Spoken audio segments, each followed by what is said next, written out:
In the building, and let's go. Former President Donald Trump.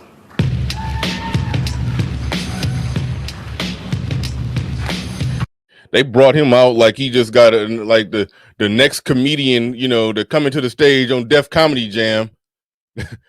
That's how JB Smoove came to the stage. Let's bring out the former president of the United States, the Republican nominee for president, former President Donald Trump.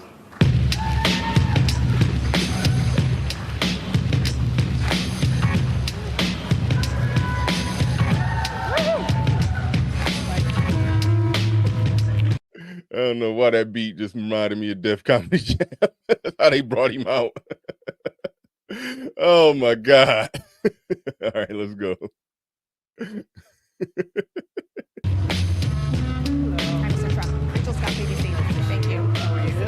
How are you? Mr. President, we so appreciate you giving us an hour of your time. I want to start by addressing the elephant in the room, sir. A lot of people did not think it was appropriate for you to be here today. You have pushed false claims about some of your rivals, from Nikki Haley to former President Barack Obama, saying that they were not born in the United States, which is not true. You have told 4 congresswomen of color who were American citizens to go back to where they came from. You have used words like animal and rabid to describe black district attorneys. You've attacked black journalists, calling them a loser, saying the questions that they ask are, quote, stupid and racist. You've had dinner with a white supremacist at your Mar-a-Lago resort. So my question, sir, now that you are asking black supporters to vote for you, why should black voters trust you after you have used language like that? Now, first, before we get into his response, I do want to say, because some people was criticizing her for asking the question that way. In this ugly political game of American politics, that's in bounds. I've seen all sides do that. I've seen Bill O'Reilly interview Barack Obama and ask him a 3-part question and then interrupt him on the first part of the 3-part question and berate him for not answering the last 2 parts of the 3-part question, because even though he couldn't get to it because he interrupted the first part. It's like, so she ain't wrong. It's an ugly game. It just is what it is. So it's like you get in the ring, you play that game. Because I don't like her, I'm not gonna say she's wrong for playing the game dirty when the game been played dirty since forever. So I don't knock that part of it. I'm like, go ahead and go at it. All right. Man, get out of here with that. Keep it 100. I said you've been home today. It was a situation involving said individual where I do think you did, hold it down and stand your ground. But now you're being petty. Now you're being petty. Cut it out.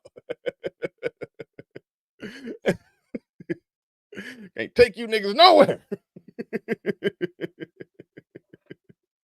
Oh man. But all right. Let's hear how he responded to that. My question, sir, now that you are asking black supporters to vote for you, why should black voters trust you after you have used language like that?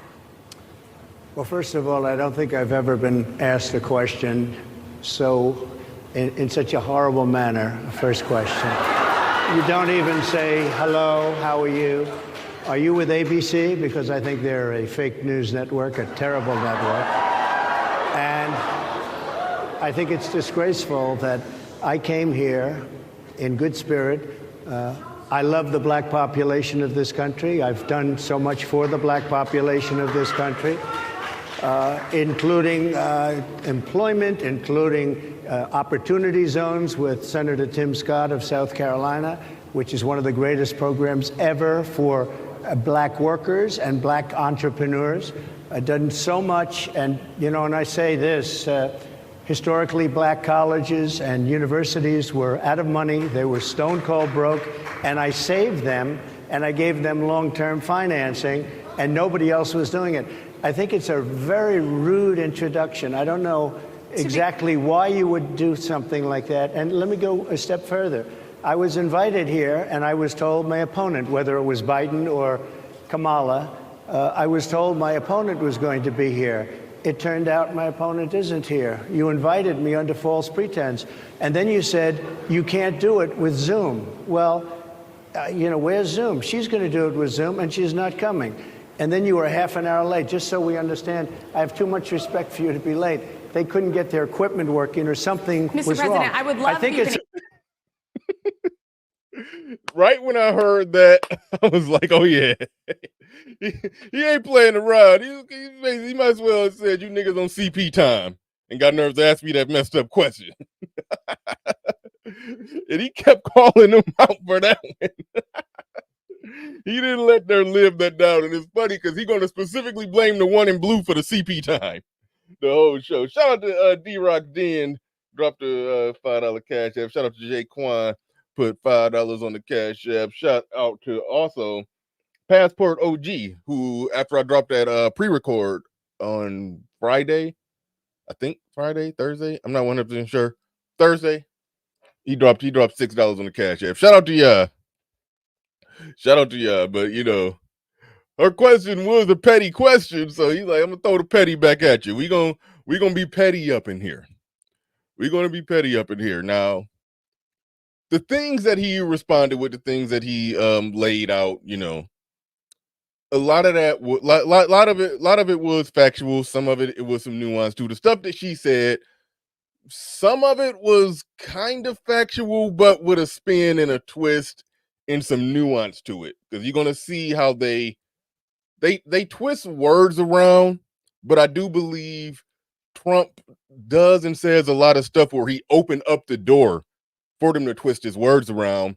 But this is the part where I used to say Trump is not all that smart, which is crazy saying a billionaire is not smart. But I'm thinking he's a genius because he says it just right enough to piss them off, but still don't say it bad enough to where he can't get out of it. It's like he know how to walk that fine line. He do a good job at that. He do a damn good job at that. A very nasty question. I have answered the question. I have been the best president for the black population since Abraham Lincoln. That's my answer. Better than President Johnson, who signed the Voting Rights Act. For you to start. Lyndon Baines Johnson. That statement right there exposes the grand hypocrisy of all the smoke that she got. She's coming at him for language and rhetoric. When he say that he's been the best president since Abraham Lincoln, the best president for black people since Abraham Lincoln, she says since Lyndon Baines Johnson. Well, Lyndon Baines Johnson is famously known for saying, I'll have those niggers voting for me for the next 100 years, which he apparently been right so far. It's, what we like 60 years into his prediction? I mean, he's been right so far. So it's like, on one hand, with LBJ, because of, because she said he passed the Voting Rights Act and all of that, so she can look past the rhetoric and say, hey, that voting rights, all of that was cool. Yeah. We're going to look past the rhetoric. But Donald Trump, this rhetoric is absolutely horrendous. It's horrible. Why should black people vote for you? You just supported the guy who a lot of people have laid out in this space. Shout out to BGS, keep it 100's best friend BGS, who has laid out quite well in this space that a lot of stuff that went on and went down in that LBJ area time frame was really the start. Not that the black community was doing excellent beforehand, but we can trace a lot of roots to where things start going wrong and got indefinitely wrong to that era of the person who she just acknowledged. But Trump's rhetoric is just too bad. Just makes her ears bleed. But she's quoting that guy, and she knows. Now that's the grand hypocrisy of it. She knows that quote by him. We know that she knows it, but she don't care. That's where it's disingenuous when they come at Trump the way that they do in that regard. Now, I personally don't lie. I think he do need to move away. I've been the best president. He need to move away from that statement. I've been the best president since the president that freed you from slavery. Like he do need to move off of that just because black people not moved by that statement. Most black people, even despite of all of that, black people gonna go to the historical nuance and make the case that slavery wasn't even the Civil War wasn't even about slavery. It was about other stuff, and slaves being free was just a collateral back end damage. It's like, so black people ain't trying to hear that. I've been the best president since the one that set your black ass free. It's like that don't play well with black people when he say that. So I don't know why I don't know why he constantly keeps sticking on that one. Start off a question and answer period, especially when you're 35 minutes late because you couldn't get your equipment to work in such a high population. Since we got to start over on the equipment clown. He blaming her. She's the interviewer and the technician. You don't give a damn. It's your fault. Abraham Lincoln. That's my answer. Better than President Johnson, who signed the Voting Rights Act. For you to start off a question and answer period, especially when you're 35 minutes late because you couldn't get your equipment to work in such a hostile manner, I think it's a disgrace. Let me just ask a follow-up, sir, and then we'll move on to other questions here. Some of your own supporters, including Republicans on Capitol Hill, have labeled... Shout out, Hood Servitor. Shout out. I saluted you right at the start of the show because you dropped the first comment. Shout out to you. Vice President Kamala Harris, who is the first Black and Asian American woman to serve as vice president and be on a major party ticket as a DEI hire. Is that acceptable language to you? And will you tell those Republicans and those supporters to stop it? How do you define DEI? Go ahead. How do you define diversity, equity? Let me back up. Let me just ask a follow-up, sir, and then we'll move on to other questions here. Some of your own supporters, including Republicans on Capitol Hill, have labeled Vice President Kamala Harris, who is the first Black and Asian American woman to serve as vice president and be on a major party ticket, as a DEI hire. Yeah, just had to repeat that to just double check to make sure that she wasn't saying that Trump said it. There's no record of him saying it. He probably believe it. But there's no record of him saying it. So she brought up other people in the party. Okay. They want to back up and make sure of that. Is that acceptable language to you? And will you tell those Republicans and those supporters to stop it? How do you define DEI? Go ahead. How do you define diversity, equity, inclusion? Okay, yeah, go ahead. Is that what your definition? That is give me literally a definition the words then. Would you give me a definition DEI. of that? Give me a definition. Sir, I'm asking you a question, a very direct question. Define it for me, if you would. I just defined it, sir. Do you believe that Vice President Kamala Harris is only on the ticket because she is a Black woman? Well, I can say no. I think it's maybe a little bit different. Here's my problem. The people who play identity politics the most can't then turn around and have some type of moral indignation about the idea that somebody is only on the ballot or only nominated for vice president or this or that or blah blah blah only because of their race. Y'all started the identity politics.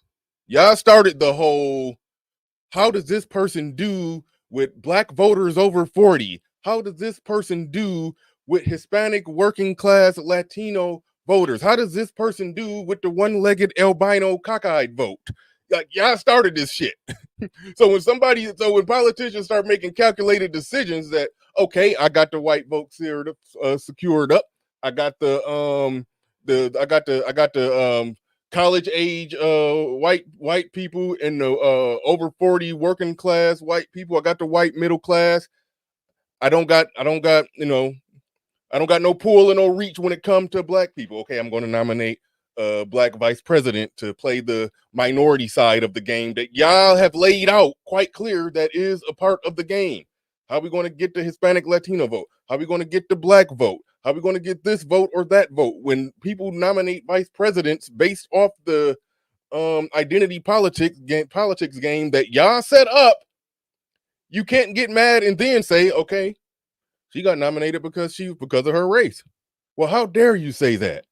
Y'all the ones who pushed for it. Y'all started it. That's y'all game. Like, you can't play the game in everybody's face and then get mad when they call out rules of the game. You can't do that.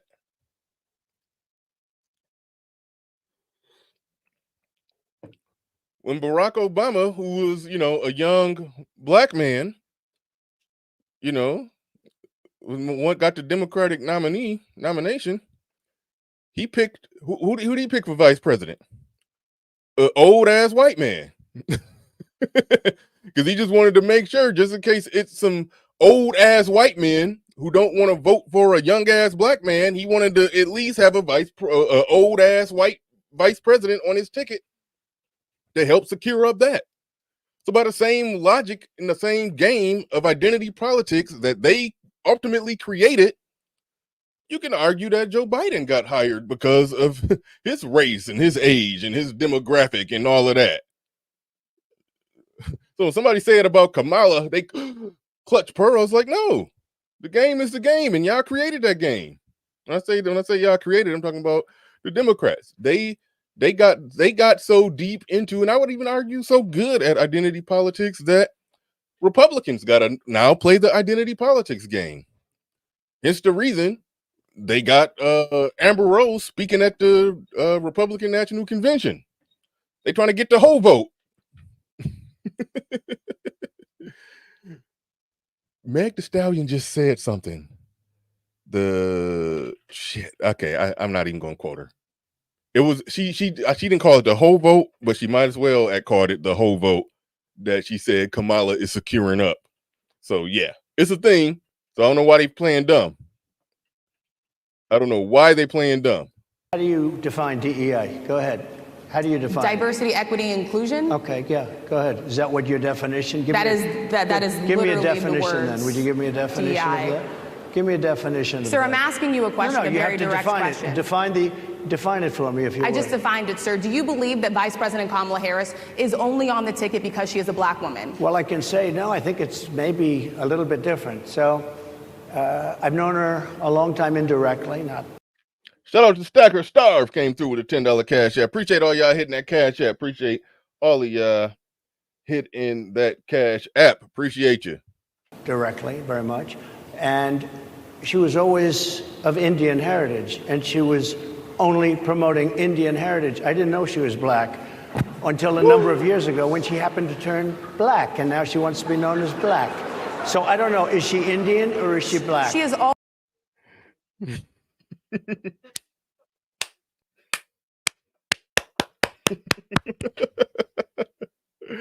Oh man, only Donald Trump got the balls to say that. Only Donald Trump.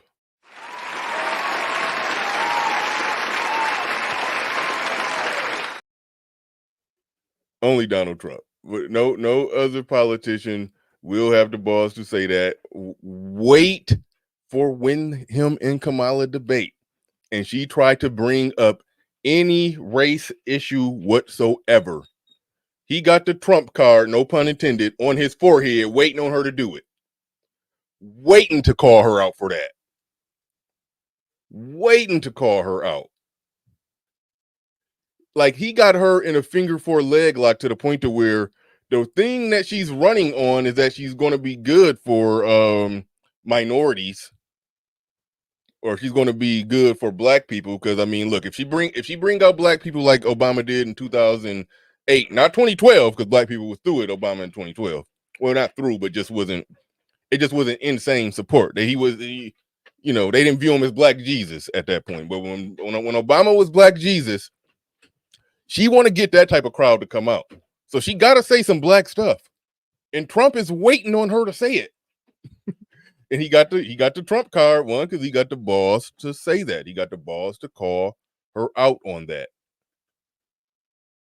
That's what's gonna go. That's what's gonna happen. Until a number of years ago when she happened to turn black, and now she wants to be known as black. So I don't. It's funny listening to the audience, because obviously the audience is mostly black people, if not all black people. It's like you hearing like a gasp of, how dare he say that, and you hearing laughter.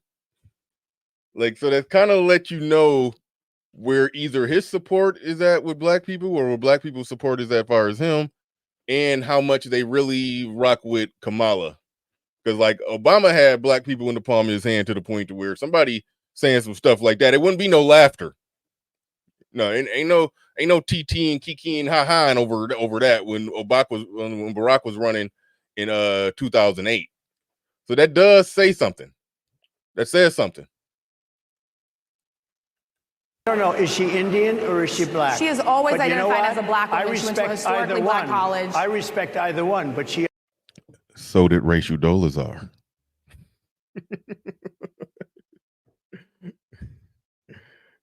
Her blackness is defied because she went to a HBCU. Okay. All right.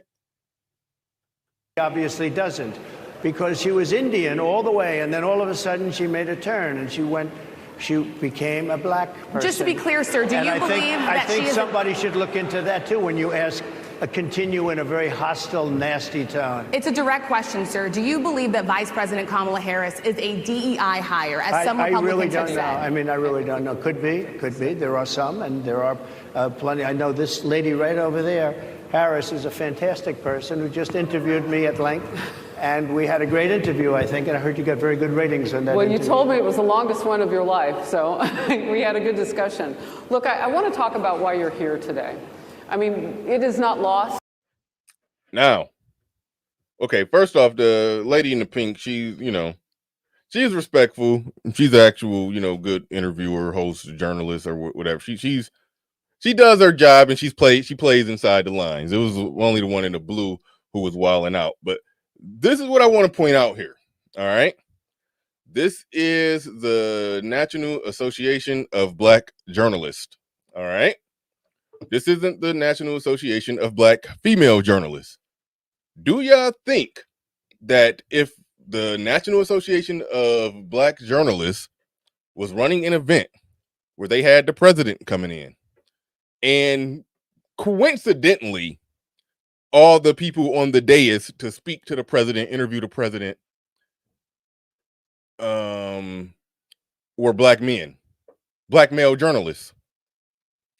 Do y'all think the women in that organization would raise hell about representation? We need women on stage. We need at least, if it's going to be 3, we need at least 1 woman, if not 2 women on stage. Even if the black men were higher up in rank in the organization, they would raise hell that Donald J. Trump is coming to speak directly to black people. They would raise hell if it wasn't a black woman on stage. They would raise hell. And one of those black men who was on stage would give up their seat for a black woman with no fight, no pushback. This would be the biggest moment of his career. Nope, I'm stepping down. This black woman, I'm giving up my seat to a black woman. No ifs, ands, or buts about it. Now, if you think, because there got to be some high-ranking black journalists that are a part of this National Association of Black Journalists organization, no doubt there's some high-ranking black men in the pecking order there. You think any of them would dare say, "Hey, can we get a black man on the panel? Let's diversify this thing a little bit. Just a ping, just one black man." They would raise hell. They would probably legitimately raise hell. Like, no, you're not about to have a woman come sit down on your behalf. It's like, so the optics of this says a lot without even saying it. The optics of this says a lot without even saying it. Yeah, y'all saying that she's on Fox News. I couldn't even remember where I've seen her from. I just know I've seen. Oh yeah, she be on the Fox and Friends. Okay, yeah, I know I've seen her. She's solid. She's professional. She does her thing. But they got a black female conservative on the dais. No black man. I'm just saying, if it just happened to be all black men, black male journalists up there, the black women that are part of that organization wouldn't go for it. The black men, on the other hand, see all black women up there talking to president, talking to Donald Trump, they afterthought to even have them on there. Insignificant afterthought to even think that, okay, we need to get a black man up there. That says a lot without even saying anything. That says a lot about the optics. It says a lot about that political ad that still pisses me off to this day, where the black men were like, yes, let's get behind our women. Our women do this, our women do that. Let's get behind. It's like all the words of it said matriarchy, and we carry the water for our women. We carry that, we hold their purses. That everything about just the optics of this says that. And I would be wrong if it was the case that if a black man in the organization said, hey, think we should have a black man up there, and they would definitely object to it. But if you flip it around, they would, the black women in that organization would no doubt raise hell. No doubt raise hell if it wasn't a woman on the dais. On us how divided we are as a country. And as you were coming today, we really got to see that we are divided along the lines of race, along the lines of gender. And there is this question of, in this moment where we are, why come here? What is your message today? My message is to stop people from invading our country that are taking, frankly, a lot of problems with it. But one of the big problems, and a lot of the journalists in this room I know and I have great respect for, a lot of the journalists in this room are black. I will tell you that coming from the border are millions and millions of people that happen to be taking black jobs. You had the best. What exactly is a black job, sir? A black job is anybody that has a job. That's what it is. Anybody that has a job. All right. Okay, he wavered on that because the idea, and I think I'm gonna put the link in the chat for this one. The idea and concept of a black job, I think a lot of black people are playing dumb on that. You see how they laughed out loud when he said black job? You know, a lot of black people are saying, what's a black job? Well, I'm black. I got a job, and my job a black job. And he was wrong how he framed it, how he said, you know, they're going to be taking a lot of jobs in here. He's talking about, you mentioned black journalists. No, they not. If the illegal immigrants get made legal, they not just going to come take black journalists' jobs. No. The jobs that will get taken are the jobs near the bottom, the working class, the unskilled labor. I'm not talking about the illegal immigrants out picking pickles and stuff. I'm talking about entry-level blue-collar work. If it's 40 million people competing for 30 million jobs, and then all of a sudden you make 20 million more people legal, now all of a sudden you got 50 million people competing for those 20 million jobs. So yeah, the whole black job thing, and that's just it's reflective of the fact that there is a lot of unskilled black workers, unskilled black labor, factories, and all. It's a lot of that stuff. They hire you to drive a damn fork truck somewhere. They train you for 3 hours. You know how to drive a fork truck. It's an important job. The fork truck drivers load the trucks that take where the truck drivers drive across the nation. Those trucks get loaded quite often by fork truck drivers. Like, it's a valuable job, but it's an easy job to learn. It'd be a lot of black people doing those jobs. They make a lot of the Mexicans legal. Those jobs will be harder to get. So on a macro scale, if you're looking at it like an economist, yes, it will affect black jobs. It will affect, but where people get kind of stupid with it, they turn around and they say, okay, somebody who's skilled or like an engineer be like, I'm black, I got a job. Is my job a black job? Like, no, they're not talking about you. And then other people get even another layer of, kind of stupid with it. They say, okay, if you're unskilled and unskilled people can potentially take your job, then go and get skilled. Yes, that's great advice if you're an individual life coach. Like I talked about how part of the reason I've been away, I've been picking up skills. Like I said, I'm in the process of getting my CDL license and got some other stuff going on. That's why I, had to, YouTube has gotten prioritized out of the fray, but I'm trying to bring it back in, trying to bring it back on in. But so yes, you do have to get more skilled. And as an individual, yes, that is the way. That is the way. But if you're a politician who got to look at it from a large scale sociological perspective and got to view it like an economist and look at it on a macro scale, saying that, well, if you're unskilled, then just go get skilled. That's not a macro solution. That's an individual solution to an individual. But on a macro scale, yes, making 20 million illegal immigrants legal, they will take lower level jobs that a lot of black people, unfortunately, are working. Republicans get gun shy on this one after they invent the term black jobs. They get gun shy when somebody say, what's a black job? They don't want to say a low paying job. And then the person says, well, why is it a low paying job? Because they're unskilled. You know, then they can open the door, call them all kinds of racists at that point. You know, y'all are unskilled, y'all are unqualified to do the higher skilled jobs that illegal immigrants won't take. So the lower skilled jobs, those are the black jobs that your black ass is working. And yes, it will make it harder for the lower level working class if you make a lot of them legal. It's no way around that. Now, what's really going to happen, and shout out to Game Changer. Me, a Game Changer was talking about this, so this is his point. I ain't going to steal it. What will happen, that next generation, because the Mexicans are out reproducing everybody, that next generation of Mexicans, they ain't going to be taking black jobs.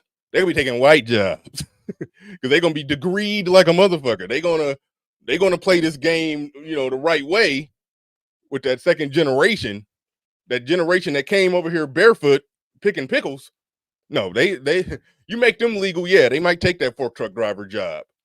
But they kids, oh yeah, they're taking higher level jobs. Yeah. And if it's not enough higher level, higher skilled jobs out there, when you explode in that population like that, what's going to happen is now the skilled people are going to be, you know, it's going to be an oversaturated market there potentially. You know, depending on how many jobs are created. But seeing as we send so much work over to China and they have their slave labor class work all those damn jobs, then it's like I don't know how we ever will really be able to compete. If we put our poor people on welfare and they have their poor people working sweatshops. So it's like it's always going to be too much of a scrap and fight for jobs over here. And then, you know, our poor will be on welfare, or the poor that want to work will be fighting for lower level jobs. And, you know, it's always going to be a mess. China, I don't want to say China got it right, but they basically like, yeah, our smart, our best, our brightest. Yeah, they're going to work the high level jobs. They're going to make a lot of money. They're going to be, you know, they're going to do all of that. Those of you in our population that can't ace these math tests, y'all gonna go work this slave labor class where y'all gonna dirt cheap $2 a day produce stuff that Americans buy for $100. So that trade right there is what's making them wealthy, but our poor is on welfare. Their poor is working in a sweatshop.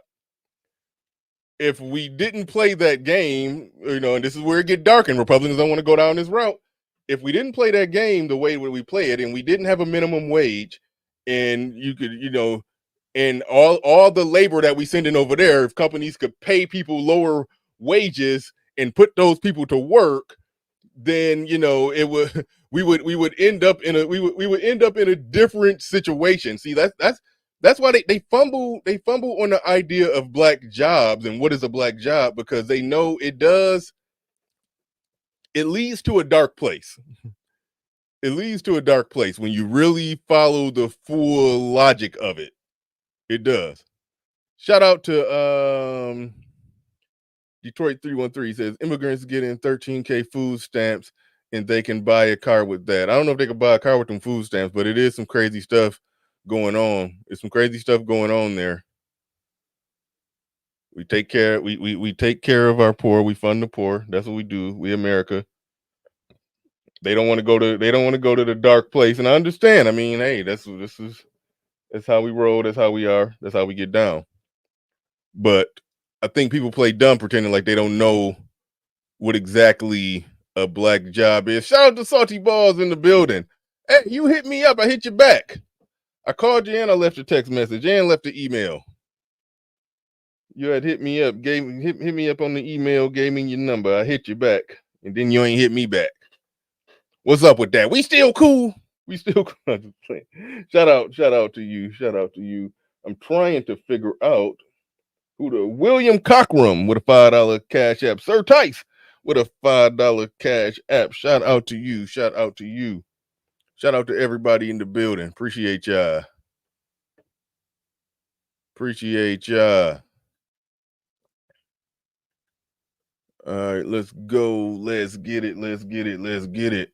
And Mr. they're taking the employment away from black people. They're coming in, they're invading. It's an invasion of millions of people, probably 15, 16, 17 million people. I have a feeling it's much more than that. And everybody's been seeing what's happened.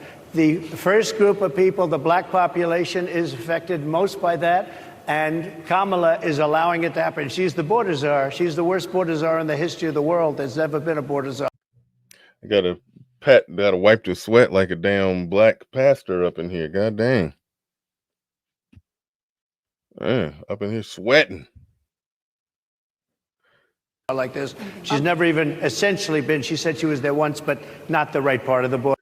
I'm gonna open up in a little bit. I want somebody to try to tell me where I'm wrong as far as, the idea, the concept of a black job. In fact, I'm gonna open it up right now. If we still gonna go through this whole thing, we probably gonna get to some of the Judge Joe Brown stuff.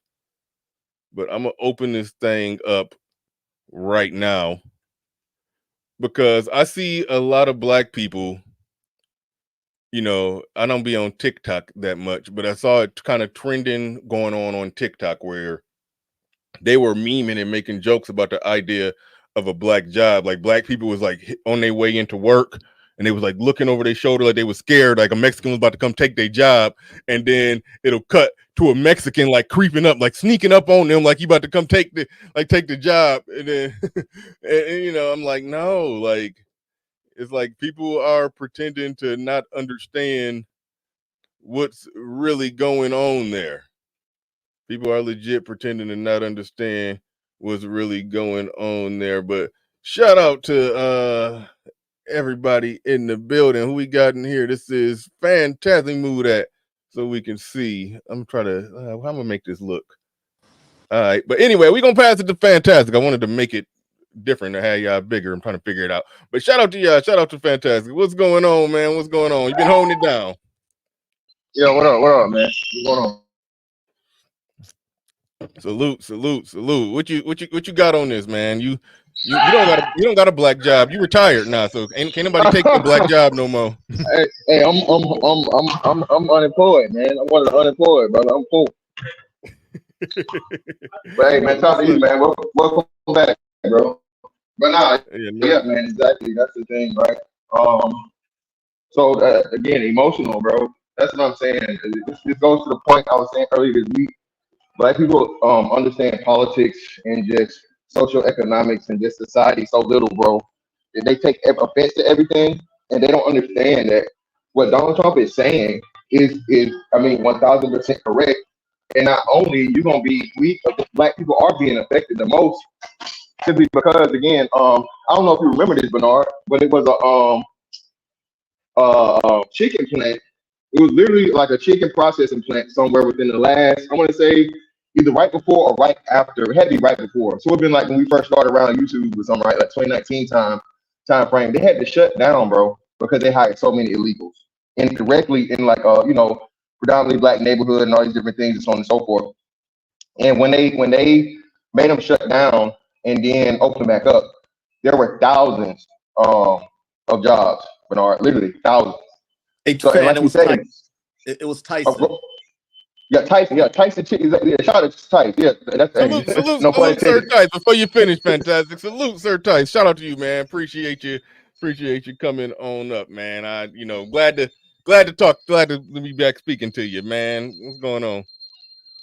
And you okay, cool. I couldn't even hear you at first, but I go ahead and finish up what you were saying, Fantastic. So then like you said, bro, if you're talking 15 million people, bro, you gotta think what black people make up 47 million. Half of that is 30. So half of that is 25. So you know what I'm saying? You see what I'm saying? So if we're almost at actually less than that. I'm thinking, right? You know what I'm saying? But either way, you're almost talking about something that would amount to anywhere between 15 and 20% of black people as a population, and illegal people that illegal people that should not legally be here. Now I can't believe how black people are defending when you talk about this is why I say I don't take a lot of stuff that Negroes say seriously, because on one side y'all are talking about police reform and legality and all these different things and discrimination and so on and so forth, right? But then on the other part of it, y'all are supporting illegal people that shouldn't even be here in the first place, that are directly affecting you from a tax standpoint, right? From a housing standpoint, from a lot of different things, job standpoint. And again, like you said, Bernard, most of these people are of Hispanic descent. And Hispanics leapfrog black people back in what, I want to say what, 2016 or something. We've been stagnant, what I'm saying, percentage wise when it comes to, reproductive rate. So again, man, just another perfect example of what I talk about. Very, very little understanding of the most essential things of being, sustainable in a society. And that's why, like I said, we're less than 30 years away from the permanent underclass that I think Dr. Carl Anderson has been talking about now for what, 15, 20 years? You know what I'm saying? Yeah. Yeah, no doubt, no doubt. And real quick, before we dig back into it and you go to Sir Tice and my guy Keep It 100.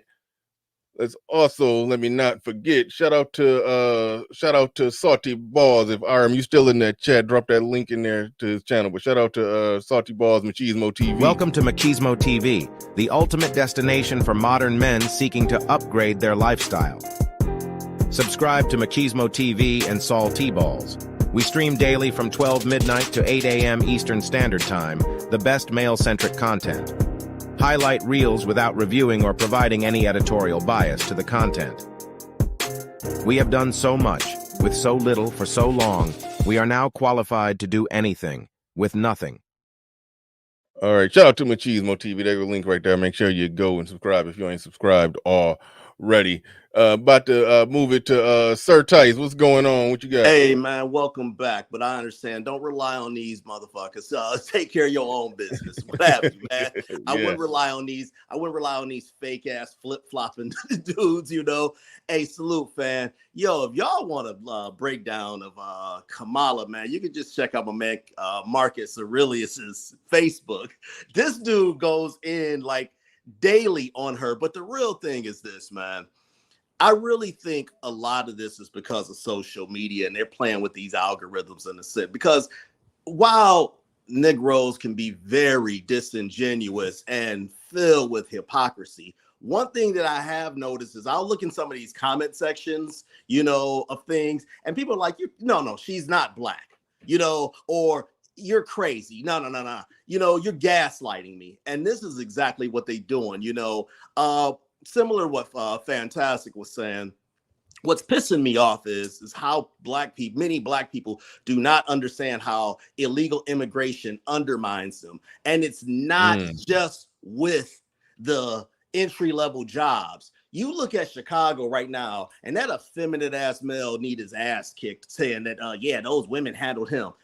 It's not just the jobs. It's the resources that these people are getting, okay, from credit cards to hotel stays, to taking over community centers.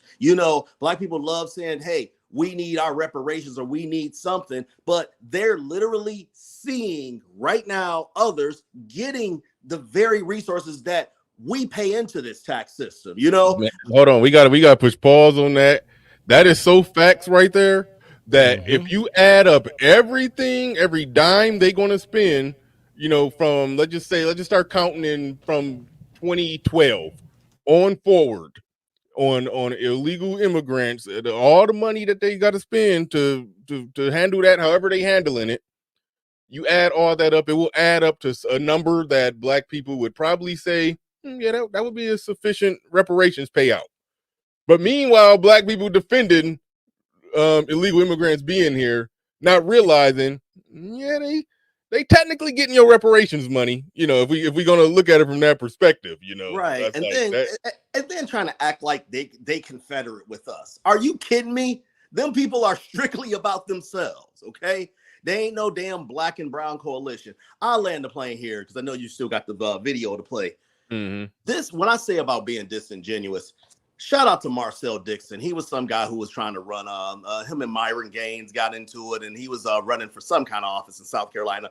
But he showed black people know good and damn well what the F a black job is. A job, like I said, held by black people. The Root, probably one of the most leftist piece of trash is out there, literally had on one of their headlines, black jobs in the GOP. How black people can just be triggered to say, and obviously not all, okay, when I say black people, but I shouldn't have to say that. Motherfuckers should know how to make distinctions. That said, how people can just be so triggered, it's like, damn, do these puppeteers control us like that? We want to be fake outrage about black jobs. We want to believe that this know-nothing, annoying laugh, ineffective prosecutor who was the border czar. I remember distinctly them saying it. Now they're gaslighting and saying she was never the border czar. No policies. We're supposed to line up and vote for her all because she says ski-wee. I swear to God, some of these people deserve what they get. God forbid if she got in. You know, I swear to God. You know, I would love to see them in the gulag. There, I land my plane there. Okay, hold on. Let me answer that. Let me answer Roscoe, because Roscoe like coming to Sub-Zero. Hey, real quick, Bernie. Go ahead. Troll or what have you. You know, a black job. Why didn't he just say jobs were being taken from low-skilled Americans? Because he was talking to a black audience, sir. That's why. You always do this nonsense, man. I can't stand another disingenuous ass nigga. There you go. Yeah, like I know why he wavered on that, because he didn't want to say that. It's no other way around it. He didn't want to say that, but when they talking about illegal immigrants taking black jobs, that's what they're talking about. Ain't no black doctor about to lose his black job because of illegal immigration. Ain't no engineer about to lose their black job due to illegal immigration. Real quick, Bernie, you know what we talking about. Go ahead. Real quick, Bernie. What is one of the number one things that black people ask of politicians? Jobs. We need jobs. So now all of a sudden we want to, he talking about black jobs. Like, miss me with this fake outrage. Yeah, all day. But we got to keep it 100 in the building, man. Salute and shout out to you, man. What's up, man? What you got on this, man?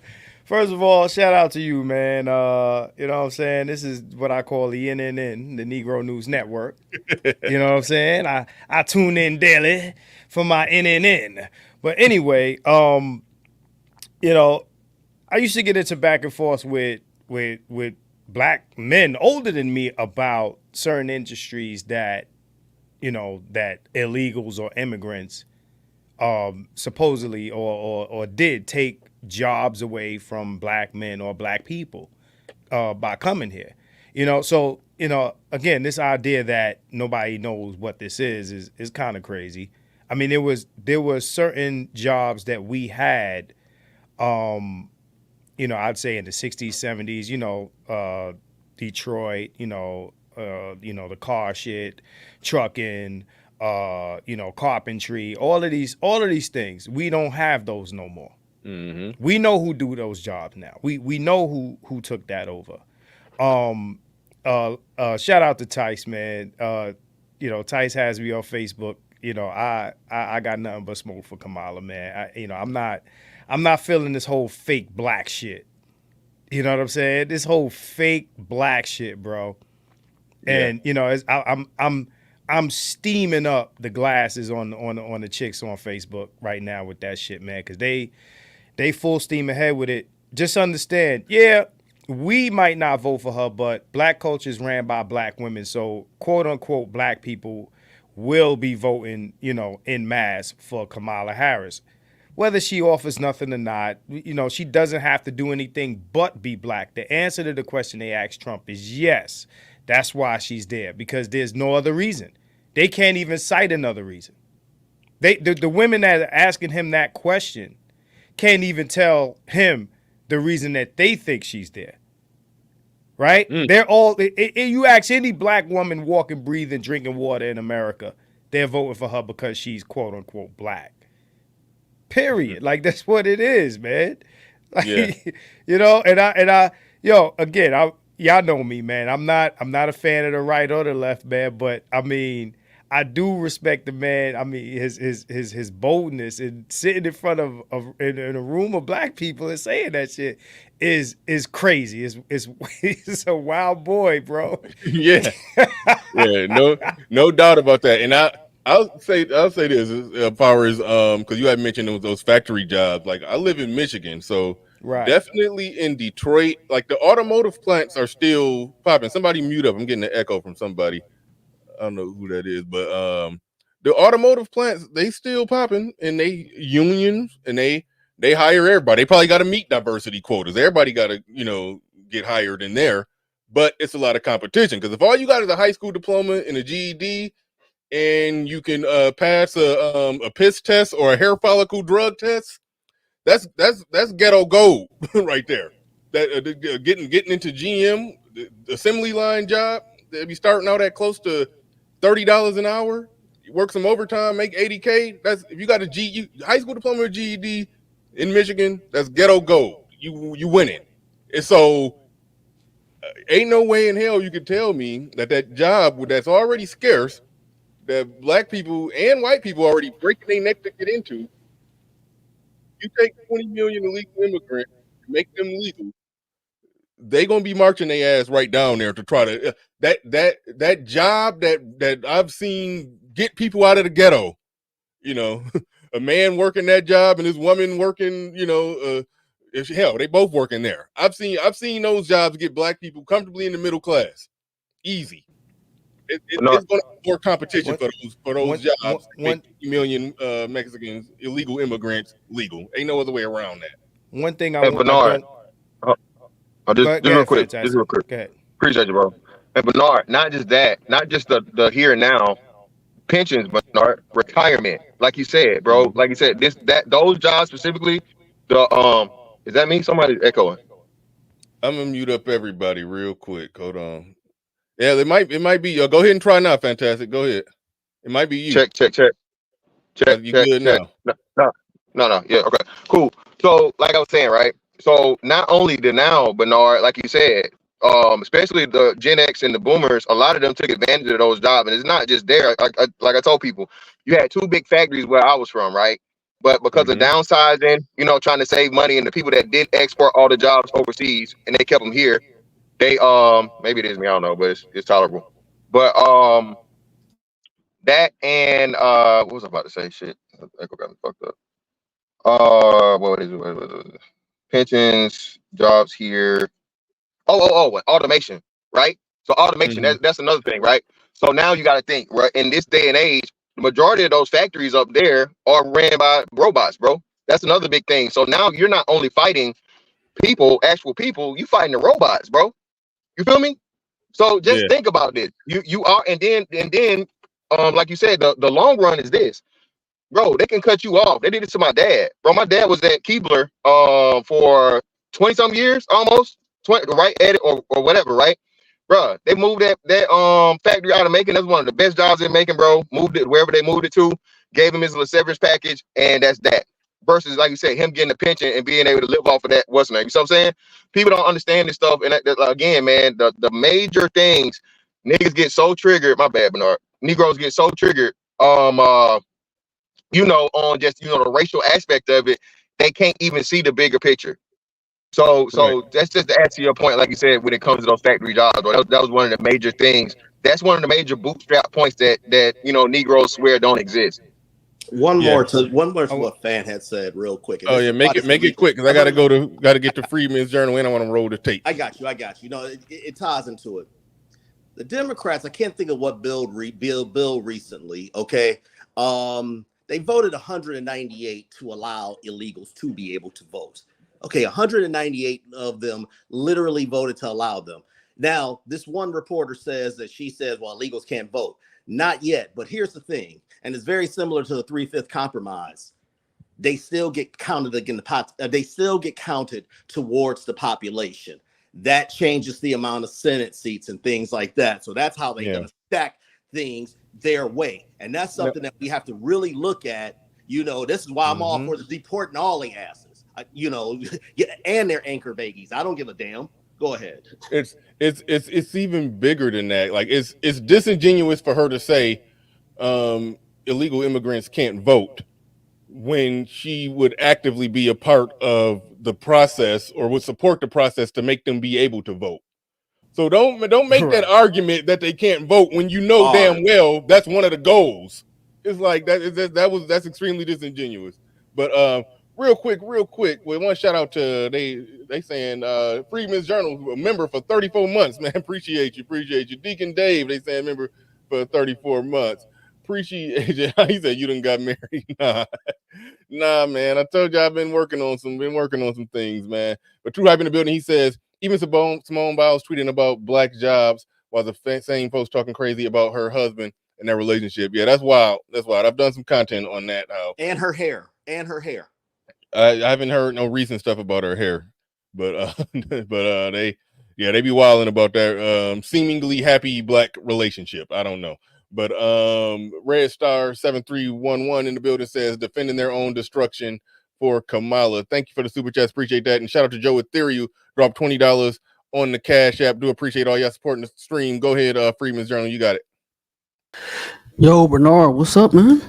What's up, man? What's up? Good to be back talking to you, man. What's up? Definitely good to see you. So, black people are just conditioned, man. Like they can't help it, right?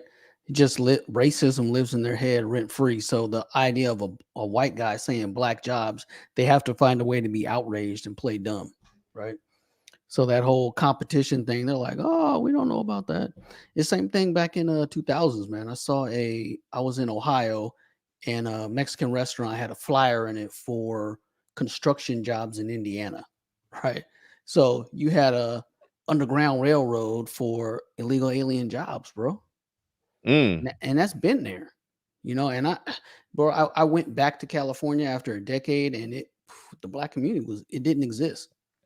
The Jack in the Box I used to go to where it was maybe it was mostly black people, a couple of Latino dudes, maybe a white guy, all Latinos, and like one white guy. I was like, dang.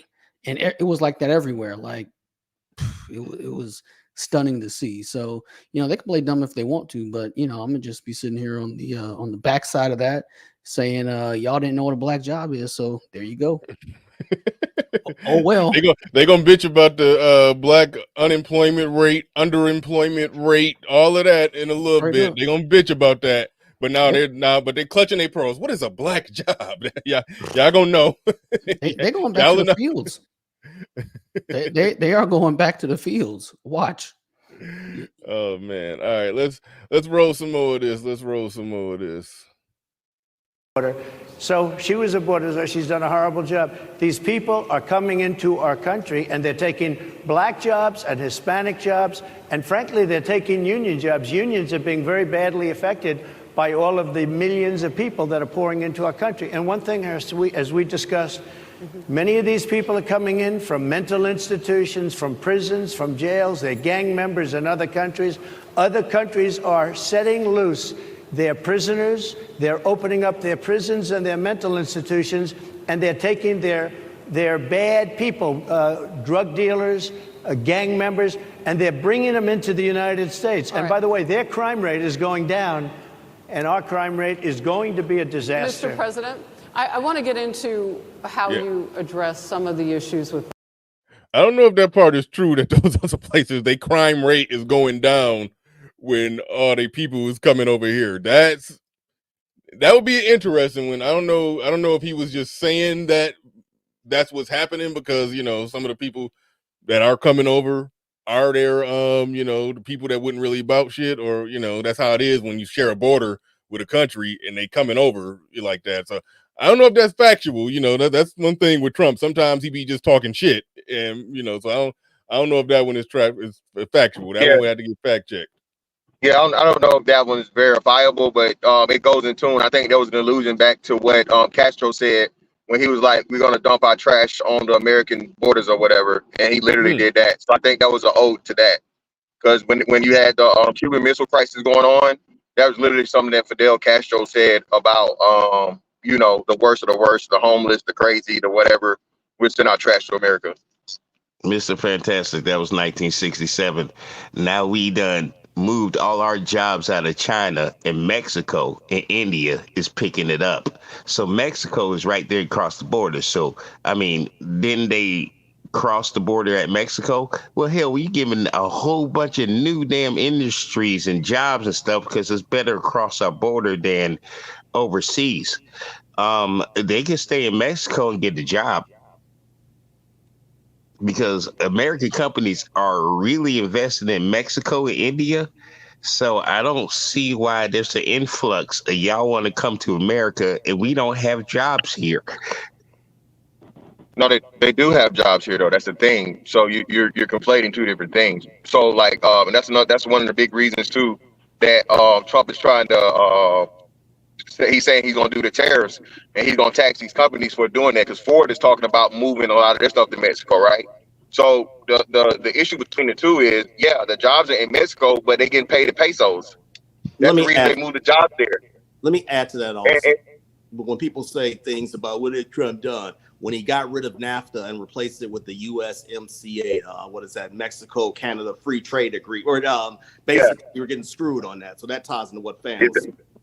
Exactly, and then furthermore, on top of that, the whole Mexico thing, right? Getting paid in pesos. I don't know if you guys remember this. This was post what's name back in 2021, 2022. Bro, it was counted that Hispanics had sent back. I think it was either 3 billion. I think it was like 3 billion or $30 million. It was 5 billion. It was 5 billion. Billion. So I appreciate you, brother. $5 billion that they sent back to, and that's American dollars. So what? And I think it's 20-1 in pesos, right? Or 25, 20, anywhere from 20 to 25 to 1 from USD to pesos. So just imagine, look at all the money that is, and the benefit of this. That's why they come here, because they have family back there and they have ties there, and they can go pretty much back and forth. So you can literally become a millionaire in Mexico in a decade or so off American dollars, and that's literally the answer, and that's the play. Mr. Fantastic, you see how I set up that question perfectly for both of you men to answer it? Hey, if they can immigrate over here and make $1, and the dollar is 20 times more than a peso, they immigrate our dollars over there, don't they? You see how that was a perfect question for you to answer it and the other gentleman to answer it? Y'all both gave the answer perfectly fine. It's just none of y'all is thinking about it because you too busy trying to be black. I'm lost. All right, man. I appreciate you, bro. Appreciate no, he's supporting the point we're saying. I don't know what's going on. He smuggled in some nonsense at the end of it to where too busy trying to be black. If he would have left that off of there, I'd have been like, all right, he not trolling. He threw that in there. I was like, nope. All right, I'm done. I'm done. Thank you for coming up. Come back later. Come back another day. Come back another day. But hold on real quick. Machine 2 in the building. He says, welcome back. Bernard used to be my every Saturday stream on Saturday while I was at work. LOL. Hashtag pause. I don't know why you're pausing, but hashtag salute. Shout out to you. Appreciate you. What else we had? Oh, yeah. Nick Taylor in the building. Shout out to you. He said, mute up. I think that's fantastic. Let's keep it 100. Yeah, keep it 100. Got the echo. He says, there's some of our people first punching the alt-right now, but anyway, there are 16 states that illegals can get a driver's license to operate a vehicle. They will start voting at the local level first before nationally. Yep, I think that's very plausible. Like the first start of it, is getting the driver's license. They got a driver's license. They'll start trying to make them vote. If you're letting you get a driver's license, then that sounds like the path to making a path to citizenship. Like no other way around that. But shout out to Ride a God podcast in the building says, welcome back, BR. Trump had the spirit of chaos. He whooped that trick. Shout out to Ride a God. Appreciate y'all. And shout out to Freeman's Journal. Free Zone Lou sent me a $25 cash app. He says, welcome back and salute for opening up the vault. Yeah, all my old live streams that was on members or Patreon or all that, all those old classics. Yeah, I made them all public. They all public now. But But shout out to Dark Knight Mentality. He says, BR, been a minute, brother. He says, good to see you back online. Hope all has been well. Absolutely. All is well. All is well, man. Appreciate you. Appreciate you. All right, let's dig back into it. Black communities. And I say that plural because we live in communities of color that are different. We're not all the same. We don't vote the same. We don't think the same. Sure. It's not monolithic. So as you come here today, I want to talk about something that bursts, and this is the weight of the inflation on this country right now. The nonprofit Money Management International recently released data from its mid-year analysis that we have found a 52% rise in people who are seeking counseling for being in credit debt. They're paying for food that is sky high on their credit cards, and now they can't pay that off. The credit counseling nonprofit MMI, as I said, is saying now that they've seen surges that they haven't seen since we were in a pandemic of people in financial trouble.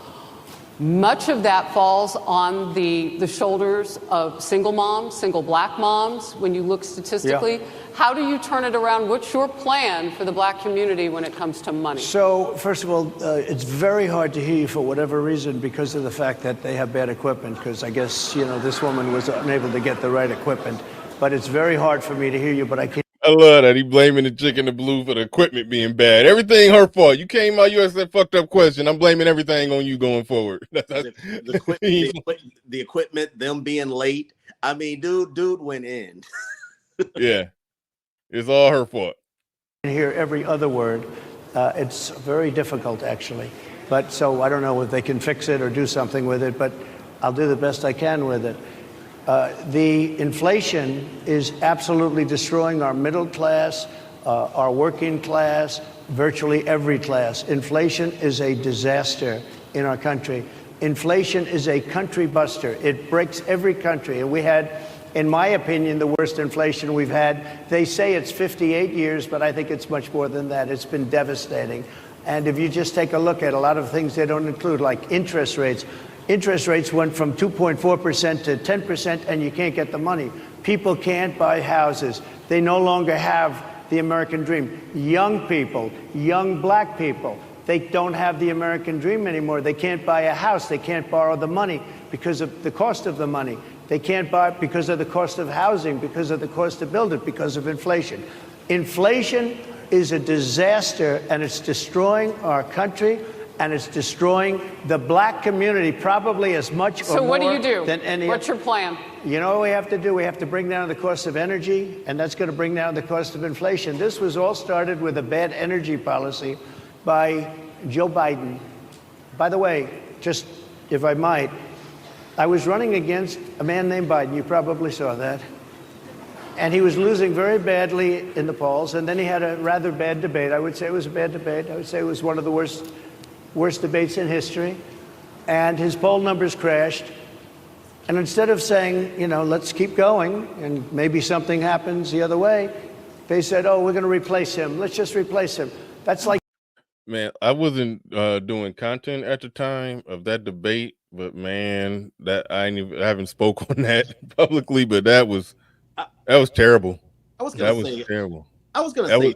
I felt genuinely sad. Like I was watching the funeral. I was like, man, please just get this dude off stage. How long on this channel have we talked about Biden's cognitive decline? I remember Fantastic even referring to it when I asked him a question about what's the military sentiments toward Biden, right?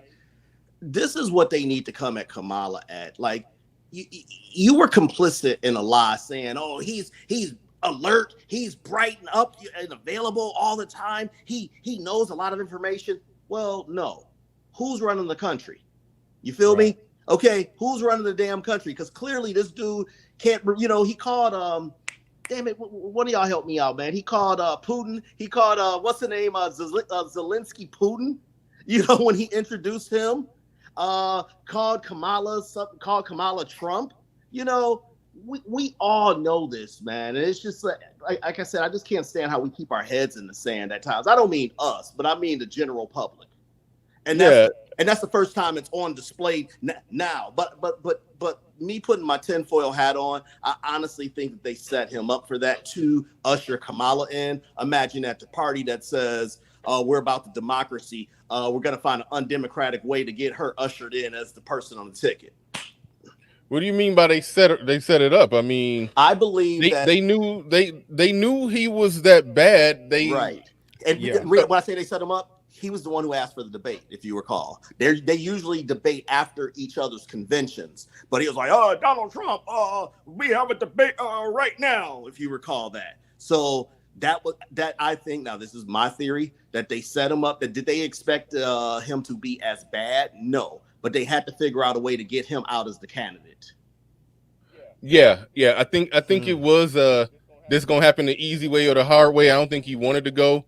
But after that debate, it was like they could spell it out to him, like, look, you gotta step on down. You know, it's like it was no point in no return. I don't know if I would use the words they set him up, but it was a situation where it was like, dude, you gotta go. And so they ushered that shit in one way or another. Either through the debate. I believe they being Obama. Obama's the one who got George Clooney to write that op-ed in the New York Times. Their whole thing is about using the entertainment levers, because this is what many people respond to. I don't necessarily have any proof of that, but Obama's the one who controls the donors. Yeah. I mean, that's fair. I mean, look, a lot of big money people was stepping back. There's no way around that. You follow the money, you see what's going on. A lot of people were stepping back. Keep 100. You was about to say something? Well, I'll forgot what I was gonna say, but I'll say something else. I still want to know the legality of them transferring those funds to her, because first they tried to paint it like she raised this money like out of the blue, like just instantly, and then you find out that it was his money. So this is money, and from what I understand, there's a rule against that. It's like giving money to Umar for his school, and then you give it to Oprah for hers. Like, you understand what I'm saying? Like, that wasn't what the donation was for. I donated to the Biden campaign, not me, but general. We get it. Okay, I just want to make that clear before somebody clip it and say, "Oh, you donated to Biden, Marcus?" Yeah, they do that. All it takes is one sentence. Free zone's in the audience too, so He said it. I did. We've seen people build 5-hour live streams off of one sentence out of context. So yeah, right. So what I want to know is, how legal is that? And I mean, from what I understand, he's trying to find out, or at least his campaign is trying to find out how legal that is, and I think that's fair. What I was going to say earlier was, and this was a point that Tice made earlier. We're talking about all this migrant shit, right? All this migrant stuff.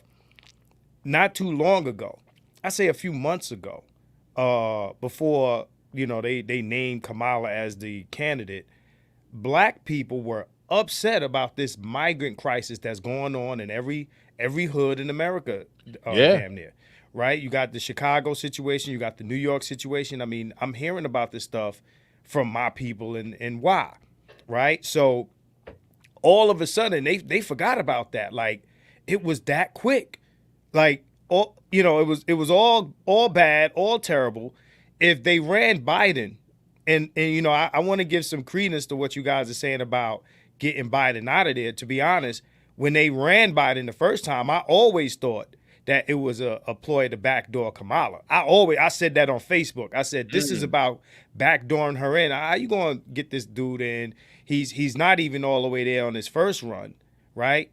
I'm surprised he didn't, bite the bullet and get her in as president then. But at any rate, all the migrant stuff ended. All these credit cards and this and that, all this stuff that's being given to these people, and I'm being told that what's going on in New York and stuff like that. It's like, yo, y'all forgot about all of that immediately. All this stuff, like, what y'all was talking about, reparations and this and that.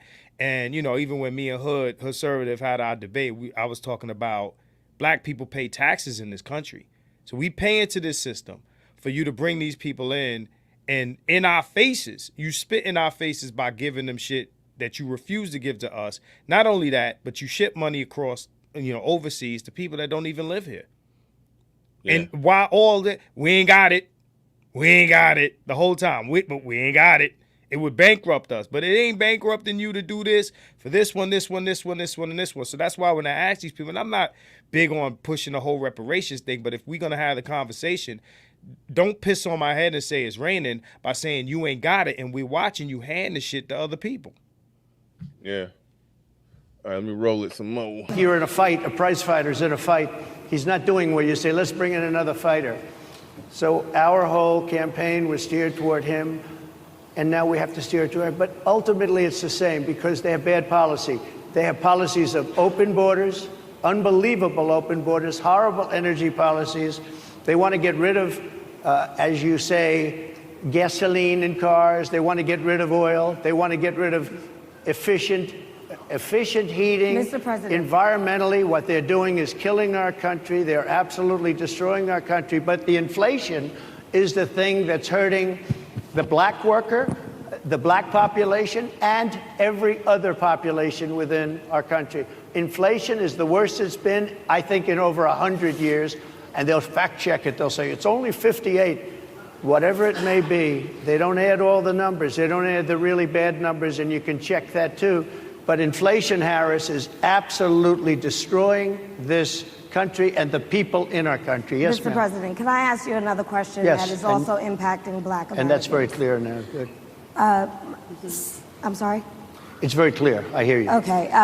So Sonia Massey, someone from Illinois, an unarmed black woman, was shot the other day in her home by a deputy sheriff.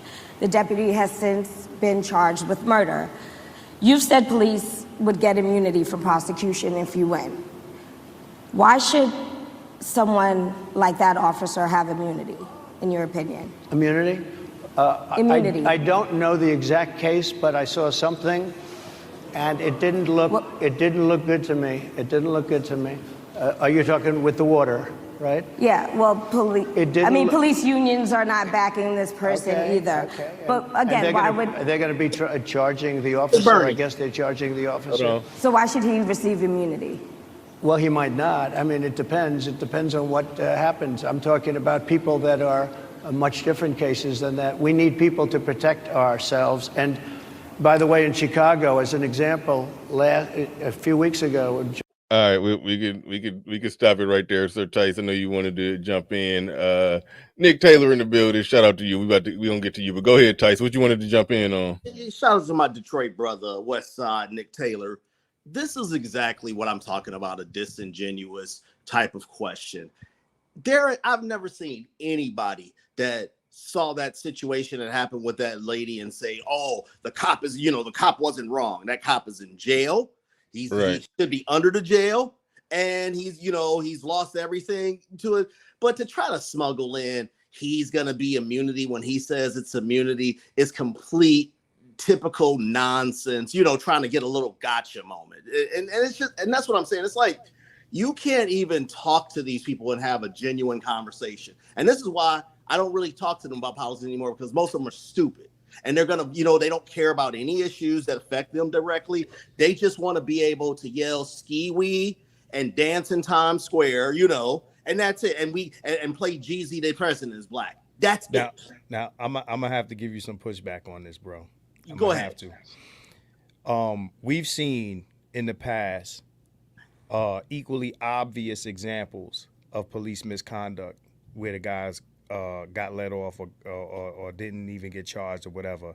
I think that I think it was a good question, and I think that it needs to be defined where police will get immunity and where they won't. It has, because if you just put out, hey, cops get immunity, that's not going to work. I think that this situation that they're speaking on, I mean, it's one of the more egregious examples, but we have had egregious shit in the past where, like think about the kid in the park where the cops just rolled up and shot him. Yeah, that was the worst one up until, that one still might be the worst one.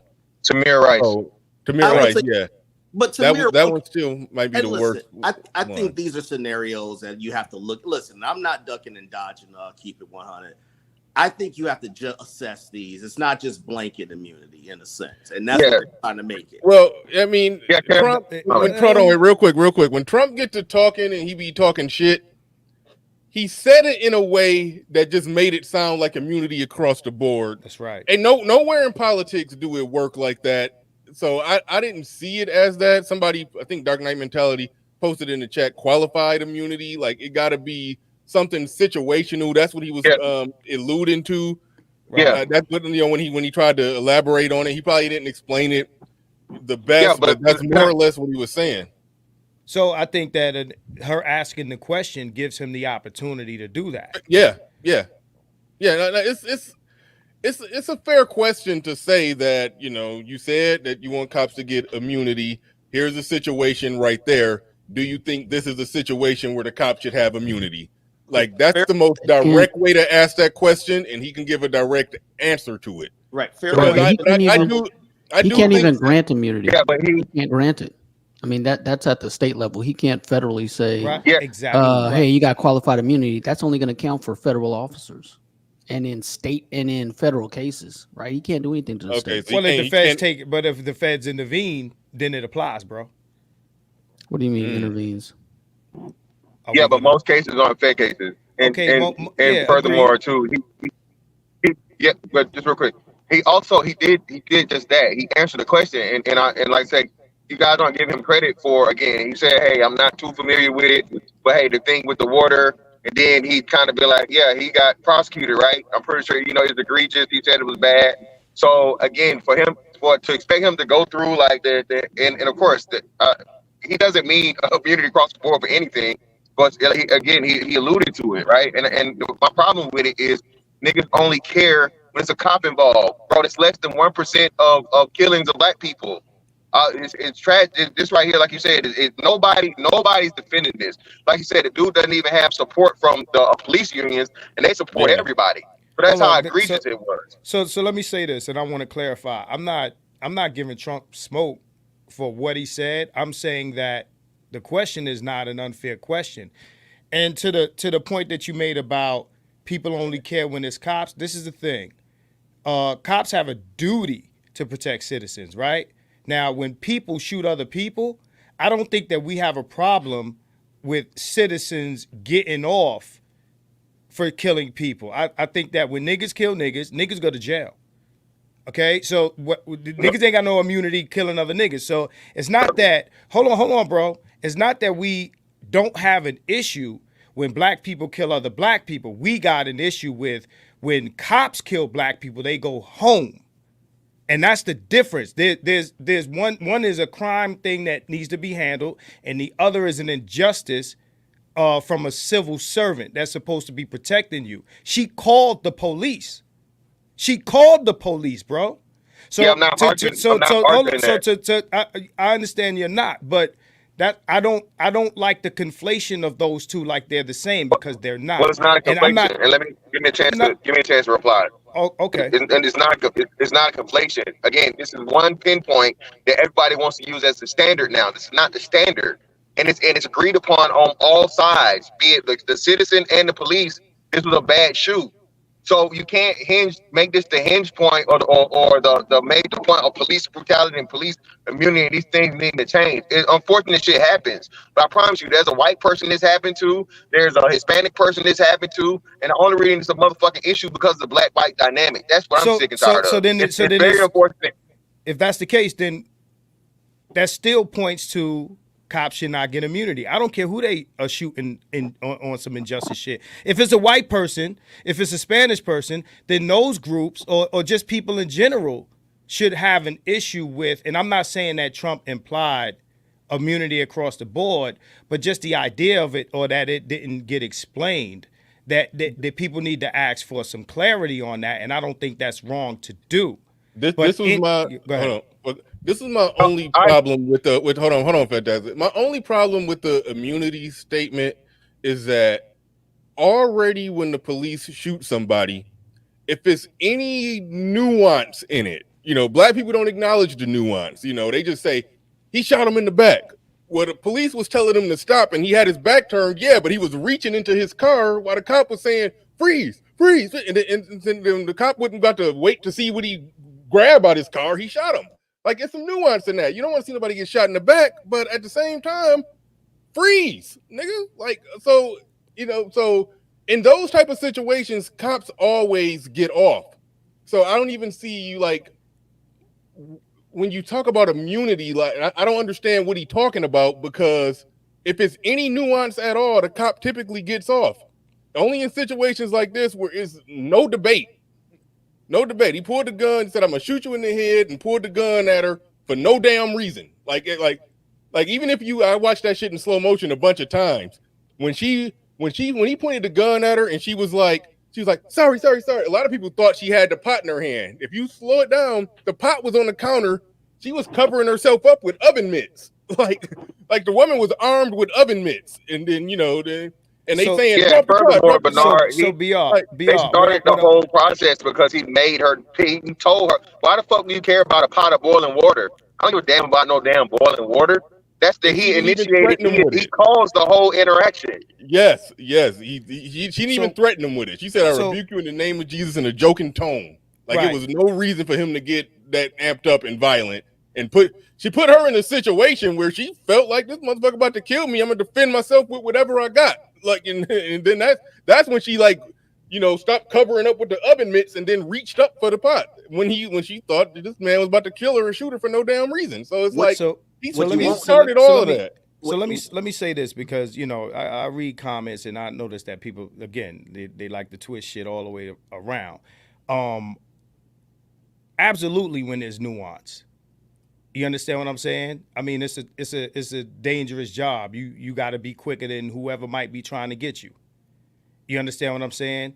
And just so people understand, I used to be law enforcement, so you know less about the shit than I do. Okay, so for anybody in the chat, but the fact that I used to be law enforcement, I know the mentalities of some of these guys. So what I'm saying is, and I'm only talking about, and I led with this, the egregious examples. This happens to be one of them. And I'm not talking about Negro on Negro violence. All right, so let's not do that. Let's stick to the script. I'm not talking about things where it's obvious that the cop needed to do something to protect himself. I'm talking about the most egregious examples. And let's be honest. Even when it comes to the most egregious examples, we have to be clear on that, because there are examples where cops do get off for the most egregious of shit that they've done. So when he says what he says, right, it's just like how we hold Kanye to be clear about what the fuck he's saying, pardon me, about what he's saying, is it doesn't hurt to ask Trump to explain or to be clear on it. Right? That's it. I'm not saying that he was trying to give. Hold on. No, let me be clear so I don't get twisted. I'm not saying that his original statement was that he wanted to give everyone immunity. And I'm not saying, Carlton, that we should get rid of police. I don't know where that came from. But what I'm saying is, don't start that shit, yeah. Right. I'm not saying that. What I'm saying is, it's a fair question to ask, because we've seen examples like this in the past, and I'm not making it the standard or nothing like that. Let's not reach. Yeah, okay, but that's all I'm saying. Real quick, fantastic. Hold on. I'm gonna give one more thing, and I'm gonna step back and let y'all have it on this. The only area I understand completely what you're saying, keep it 100. Some people in the chat probably gonna try to twist it around. I understand exactly what you're saying. We don't like you, but she did word it in a way, and I may run the tape back. I think she worded it like, "Why would you want this guy to get immunity?" It's like she worded it in a sloppy ass way. I agree. Exactly. I agree with that. It is a fair question to ask him to elaborate on that shit, because, like I said, when from what I see, whenever it's any nuance, even if the cop was more wrong than the citizen, but it's some nuance, the cop always gets off. So I don't know what extra layer of immunity they need. So it's a fair question. But go ahead, Jay. Y'all got it. What you won't hear, this is very brief, and I'll let Fan and keep it 100 go at it, is you won't hear this is Biden's America. That's what you won't hear that this happened under. Okay, you know how they try to put everything on, and yes, her example I think is good for her to ask the question, but then to try to smuggle in that tragic situation. You know, I damn near cried when I saw that, man. Yeah, it was fucked up. That was messed up. But again, I tell you, these people are disingenuous as hell. That's why I don't like them. Go ahead. All right, okay. Well, I don't even know if Nick Taylor done spoke. We got Edward Anderson in the building, man. I feel nostalgic. Edward Anderson coming back up on here. Wow. So let's get to Nick Taylor before we make it to Ed. What's up, man? Nick? Shout out to Nick. What's up? Go ahead, Nick Taylor. You got it. Oh, now he ain't ready. We going to pass it to Ed on you. You got 5 seconds. Well, before Ed goes, y'all know Ed ain't gonna stop. Y'all know Ed ain't gonna stop. Can you hear Okay, me? here we go. Yeah, go ahead. We got you now. We got you now, Nick. Man, hey, look at this house. My boy Fan Sir Tice Marcus. Freedman's Journal, Edward. Hey, BR is good to see. Hey, I've been dying to say that, give that Earth a kit, Marcus. I'm gonna have to clip that and drop that shit whenever he comes in. Hey, you can clip it from the movie where where Eartha was saying it. Marcus, that is so funny. Man, look here. This is great. It's so many things. This could be all day, but I know we ain't got all day. I know I'm gonna say something now, just like Marcus. I had a job, armed job, not a security guard, but armed job where after the military, I was designed. My job was to protect people with guns, very important people, and I'll leave it at that. That shoot with the cop with the boiling water, to me, that was a bad shoot all the way around, just with me. But this is the part that make people mad at me, and I stand on it. The Tamir Rice, to me, was a clean shoot. And people get mad at me, but when I explain it, I always ask people, did you see the gun? The toy gun. Did you see it? And they say, yeah. I said, dude, look, they said, man, you can't tell. If I call you and I say, hey, BR, we got 9 phone calls in of a dude walking around here pointing a gun at people then calling in. It's a guy over here with a gun. It's a guy over here with a gun. It's a guy over here with a gun. And Bernard, I need you to come over here and check this out. Now, I didn't conflate the story. I just told you what was coming in. You know what I'm saying? Well, real quick. I want to let you rock on this. Is there any recording or evidence that that's what the people said when they called 911? Yes, they played the 911 tape. Okay, Yeah, good. they All right, played the tape, good. All right. Go ahead. Carry on. Okay, so now look, you talking about a dude, I ain't bragging, but I'm a shooter, okay? So I already know, but still, I ain't the only shooter out here. Crap. I done seen professionals get tagged by rookies and nobodies on love. I done watched pros get put down on a humbug by nobodies. Not calling the boy a nobody. You know what I mean? So you get there and I see you, and Bernard see the person with the gun.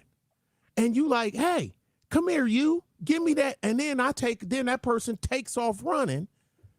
Now it's already been planted. I ain't see that in the tape. No. What I saw in the tape is the cops pull up. They put their bandana over their Right. No. Threw up they set and did a drive-by on that boy. No. That's what, that too. But what I'm saying is the stage was already set. And even with the dude from my home base, Lawton, Oklahoma, Fort Sill, Oklahoma, when they chasing the guy dude, drop the gun, and they chasing him. How stupid do you have to be to pull a drive-by while the police is checking out a shooting at a club? Like with him. And then they chase him. You see the gun, drop the gun. The cop drive. Then he get around the fence and he wheel around with the gun in his hand. And the cop shot twice. and the dude succumbed. He succumbed, and they was going crazy over there in Lawton, Oklahoma. After watching this, Hey Nick, let me ask you and something. I'm like, this is crazy. That makes the what? Look, I mean, there are bad cops out here. There are cops that's on edge out here. There's some cops get shot all the time, B. Now, that don't mean that, and on the serve and protect thing, the police have no, this and been tried in court. 81 case, Warren versus District of Columbia. The motto, police to protect and serve, was coined by the LA Police Department in the 50s. Other people copied it. The answer is no, they do not have. It sounds good, but the police do not have a duty to serve and protect. So what's their duty? Their duty is to uphold I'll answer it. Their duty is to uphold the law for the municipal district that they operate in. Let me tell you. 1981 case, Warren versus District of Columbia, when they filed that the general public duty, but they have no specific legal duty exists. Let me tell you. Only if you're in the custody. If I'm in Marcus, if I'm in your custody, you done arrested me. I got warrants, and you arrest me, and you got me cuffed up. You done read me my rights and everything, and you got me in your cruiser.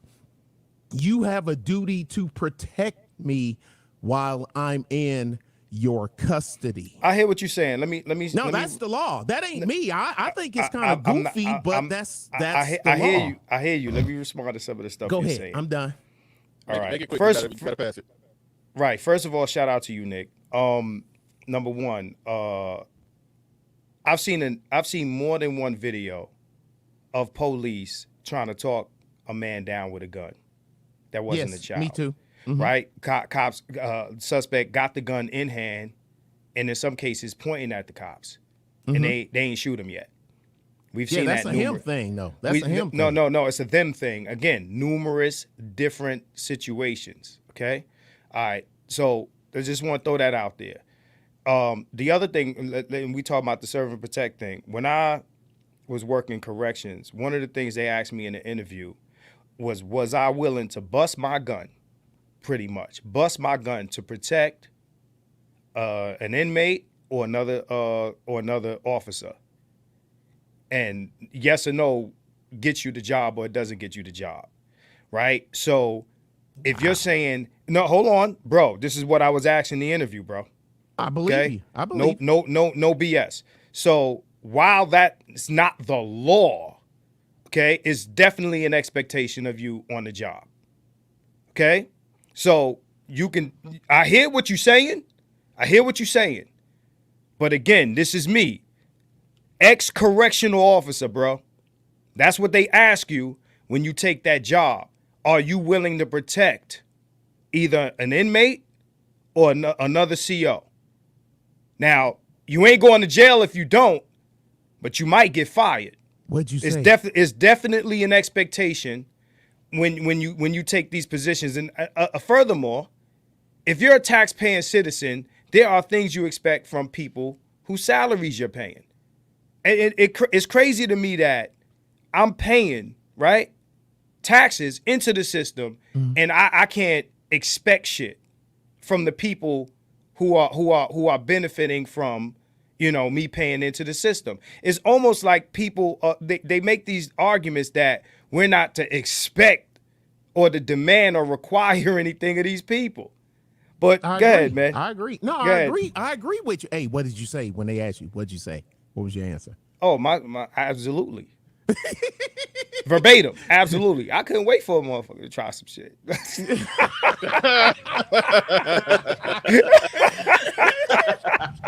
I swear to God. There's a lot of bad. I mean, that's a common sense answer. I mean, I don't see where there'd be disagreement in. I mean, especially if you talk about to protect somebody, they know where they are, they know why they're there. I mean, shit. Yeah, but no, go ahead, Ed. Anyway, all right, so I'm gonna try to. You slightly muffled, and it's like a little background. Can you hear me better now? Fix it. Go ahead. Can you hear me better now? Yeah, just a little. Yeah, we can hear you. Just it's like a lot of movement and stuff in the background. But go ahead. All right, If you can fix it, I'll fix try it. to If be not, quick. okay.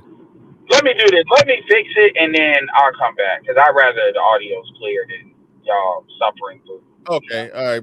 All right. Appreciate that. Appreciate that. Well, go ahead. We got Ricky Manor in the building. Wait, hold on. Mute up. Okay.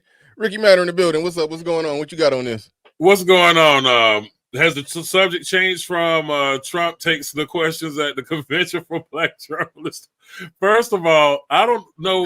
Go ahead. Those women, those weed wearing wicked witches on the stage were not journalists. They were propagandists. All right. And being that they were propagandists, they wasn't asking Trump questions, and they were very slick at how they put Trump in front of these women, because we know it is politically incorrect amongst black people to correct black women.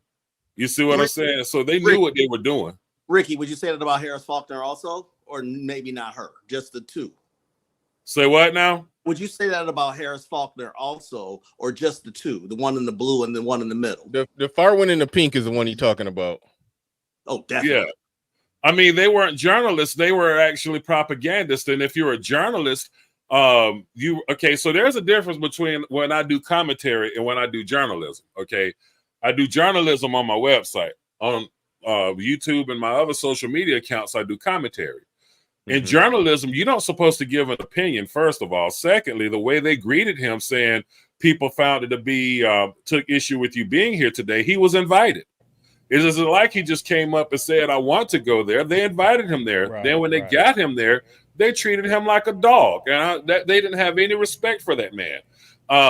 Now, if had that have been Joe Biden, would anybody have asked Joe Biden about the 1994 crime bill? Would anybody have asked Joe Biden about him standing up for an ex-Klansman? Would anybody would have asked Joe Biden how he talked to the Congressional Black Caucus like they were dogs?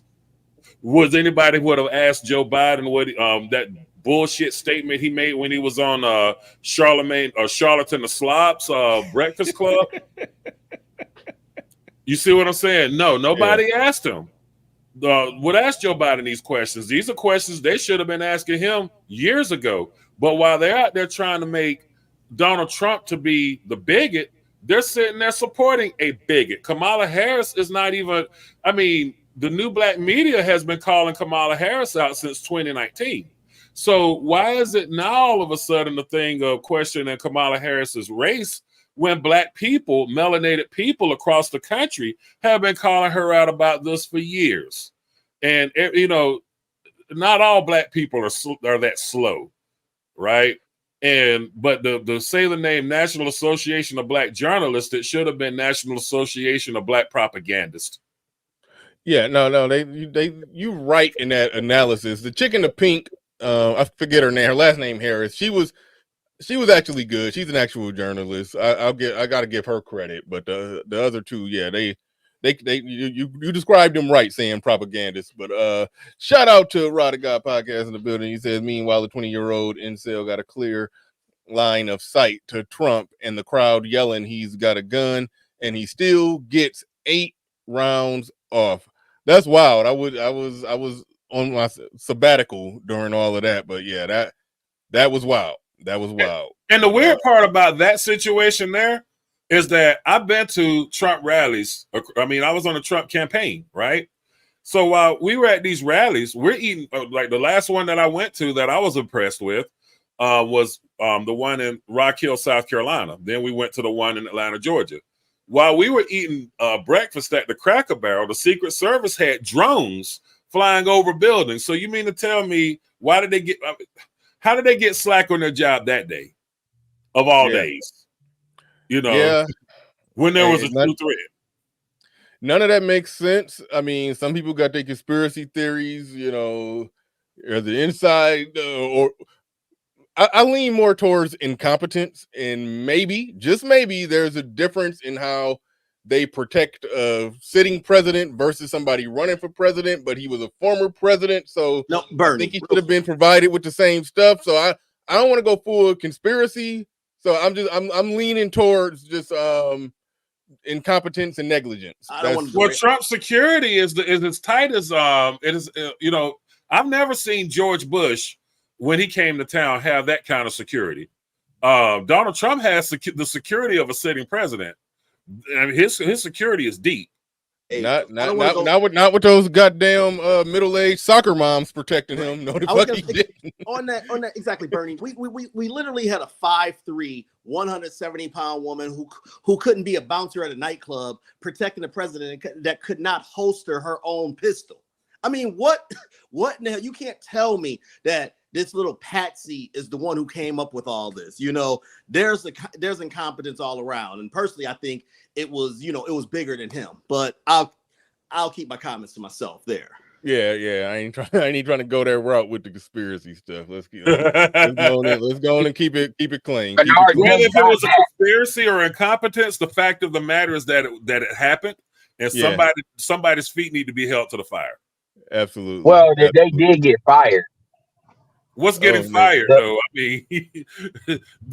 I mean, we have an important historic figure's life on the line here. Getting fired is the last thing. I mean, it should be getting looked into a whole lot deeper than that. Well, I mean, that's typically what happens is they get fired. They typically don't look deeper in this.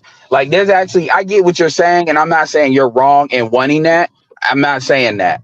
But that's typically what they do. They basically brought her in there. They basically crucified her, and then they left it at that. Now, they definitely need to amp the security, but that's typically what they do. What they did to her is not outside of what they normally do in situations like that.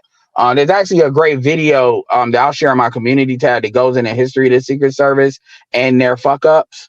Like how they were started as an organization, how they grew as an organization, their fuck-ups, because it was one point where it was a couple of people that got killed like in a 36-day period. It was like 4 people that got shot and took out, but this was like in the early 19, like in their early thing. So I get what you're saying, but they haven't done anything outside the realm. And I'm not saying anybody that comes up with a conspiracy theory is absolutely crazy, because that was crazy when you understand his age or everything.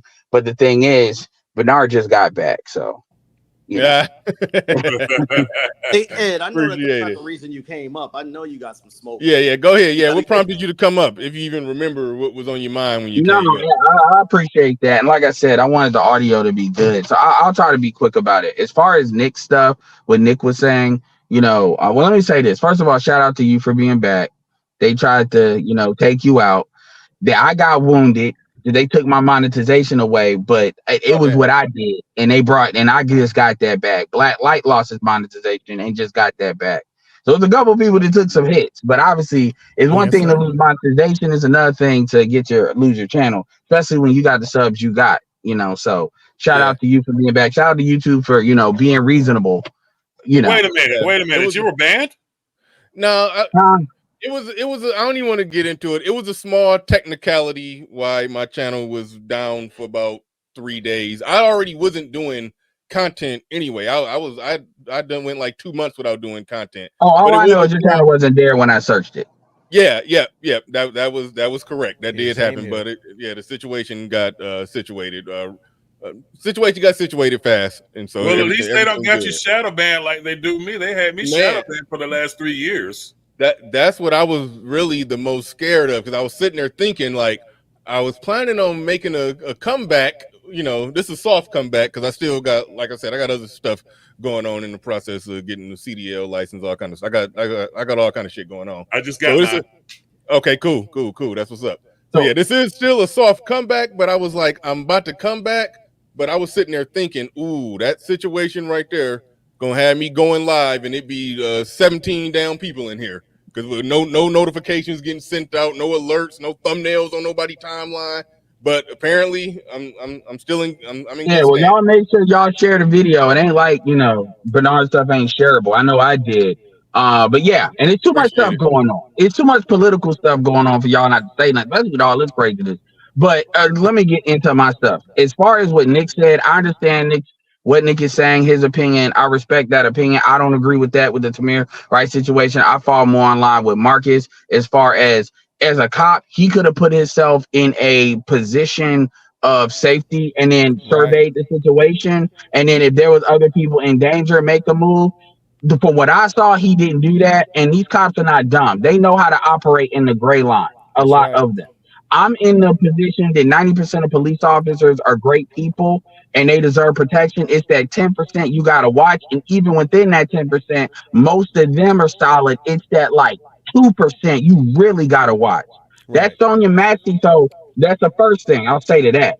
Is I don't want to get into that though. As far as the immunity thing, a lot of the immunity they're talking about is talking about immunity from being sued, not necessarily immunity from being prosecuted. Although Trump did say that there should be a situation where somebody can step in and basically messed up. Like if it's a Tamir Rice thing where clearly Nick has his opinion, other people have their opinions. We'll consider that like it could kind of go either way. That's kind of I think a situation where Trump is saying somebody can step in there and then be able to just magically wish away that if they think somebody's being unfairly prosecuted, which personally I don't agree with, but that's not the same as that chick was trying to present. A lot of that immunity they're talking about is from being sued. And I don't agree with they shouldn't be able to be sued either, because that's a city thing, you know. So I don't agree necessarily with it, but the way they try to make it like where it can be the purge, that's a lie, and that's not what he's saying. And the thing I looked at that interview was that okay, Trump knew that story enough, and he said Hold on, that he thought that was a bad thing. Marcus, I'm gonna mute you up. You got next. You got next. Just Okay. when Ed land the plane, just go in and unmute and jump I'm gonna in. land it. But I just want to No, he got the okay. echo. I was just telling him that as soon as you're done, he can jump right in. Okay, so the thing is, like, I agree. That's not anyway. As far as that, like the way they presented that was absolute BS. Everybody agree, and that's progress. Usually, we're arguing about a situation. There's always somebody that's gonna say, no matter what the cop did, the cop is right. And Fantastic mentioned is the fact that everybody or the majority kind of agrees that this ain't it with the tape. Okay, that establishes a baseline. That's great progress. The fact that Trump established that he knows what a bad shooting is, because that's not like what people perceive of him. That's actually a very positive thing. So then people can say, okay, they compare future stuff to this. Because Tamir Rice, to be fair to Nick, that wasn't what the Sonya Macy situation is. I can understand why somebody would kind of have his opinion. The Sonya Macy situation is pretty clear cut, and everybody agrees that that's actually great progress. And people, I don't think and shout out to y'all, shout out to everybody on that. I don't think people establish that. And that's great progress. He acknowledged that. Now, that's the last thing I'm gonna say, just to end it, is before I actually saw the interview and what happened with. Yes, I agree. Harris was great. Even if she helped her reputation a lot, because people just assume she was bad witching because she's on Fox. But as a journalist, she actually showed a lot, because a lot of people don't know her like that. As far as the thing itself, before I saw this, the way the mainstream media was covering this, you would think Donald Trump put his hands on these chicks. You would think Donald Trump just got up, started waving his gun around, like you would have thought he was like Alonzo from Training Day, basically, in the end. That's what you would have thought. I have to admit something to you all right now. I was actually scared to watch this interview. That's how hard. And I'm not. No, he got bumped off right after he was about to get interested. I just got one thing to say. I got one thing to say is this: Donald Trump, Joe Biden, or any of those people in the executive branch cannot regulate policing on a state and civic level. Correct. I wish people get away from this whole thing of Donald Trump is going to give cops immunity. Correct. He can't do that. He can those 3-letter agencies that he is in control of, he can regulate them, but he cannot regulate your local sheriff's office, your state constable, or your game wardens. All that's done on the state level. And I wish people would just understand how government works before they speak on it. They won't do it. They won't do it. I've been saying that for years. And why are y'all coming to him with state problems? Why would he even say it then? But she asked him. She asked him. No. If he wouldn't answer, then she would have dodged. They would have said he dodged. We ain't talking about the question. We talking about my bad. We talking about why would he even campaign on that? This is what I'm saying. That's the question. Now, right? Yes, you got a point on that. You got a point. He can campaign on it. Now, here's the thing: politicians are allowed to deceive you. They're not allowed to lie to you. Okay. There's a big difference between deception and outright lying. Okay, Right, now but here we are talking about it. Okay, so so now when it comes out in the wash, we're talking about federal law enforcement. You know, no knock warrants. Well, the ATF don't do no knock warrants. The FBI doesn't do no knock warrants. You know who they are when they're coming for you, right? So with that being said, yeah, on a federal level, they can. On a state level, they can't. Okay, but whether he can affect what he's saying or not, he put it out there, and they're asking him how does he feel about a particular situation. So even if he says, well, he would like to see police get immunity, it's fair for them to ask what that means, so they can kind of get the gist of where his head is with it, whether that's in his power to do so or not. Now, I agree with everybody when they say the way she framed the question toward the end was some BS. Absolutely, I agree with that. You know, the way that the media handles Donald Trump, you know, I sit and I laugh at some of this stuff. But you know, at the end, it was something else I was going to say that I forgot. But at the end of the day, as far as that's concerned, again, it's a fair question to ask. Just for clarification, I think it actually does him justice to be given an opportunity to clarify that for people who might twist it another way. But some questions are that will come up. They need to be they need to have a follow-up question. What I mean by that is, how do you feel about police, immunity? Okay, he gives his opinion. The second thing is, what is in your power? Is it in your power to do something about it? Well, he could have said it himself. He don't even have to wait for the follow-up. Again, he's the one who made the initial statement. He's the one that brought this up. So he can say, well, while I feel this way, it's not in my power to do so. It's to the states. Right? So why even wait for the question? And if he doesn't say that, then we can call that out. Again, here we're having a conversation about it, bro. So if we're having a conversation about it, then you can't say that we can't call it out. You're saying, well, he's a politician. We should expect, okay, well, then we going to call him out on politician bullshit. Yeah, like, again, we're having need to be educated on how we do it as well. No, I understood. But even if you're saying that, again, you're saying, oh, that's what we should expect. It's like Hood Conservative saying he's a white man. And okay, that's cool. But it is what it is. Again, we're having a conversation about it. So in the conversation, I get. Go ahead. No, sorry, Ed. What's going on, Ed? How you doing, man? Yeah, I'm doing all right. Sorry, my internet messed up. I just want to finish that statement, and then I'll kind of bow out to let you know. Go ahead. No, go ahead, bro.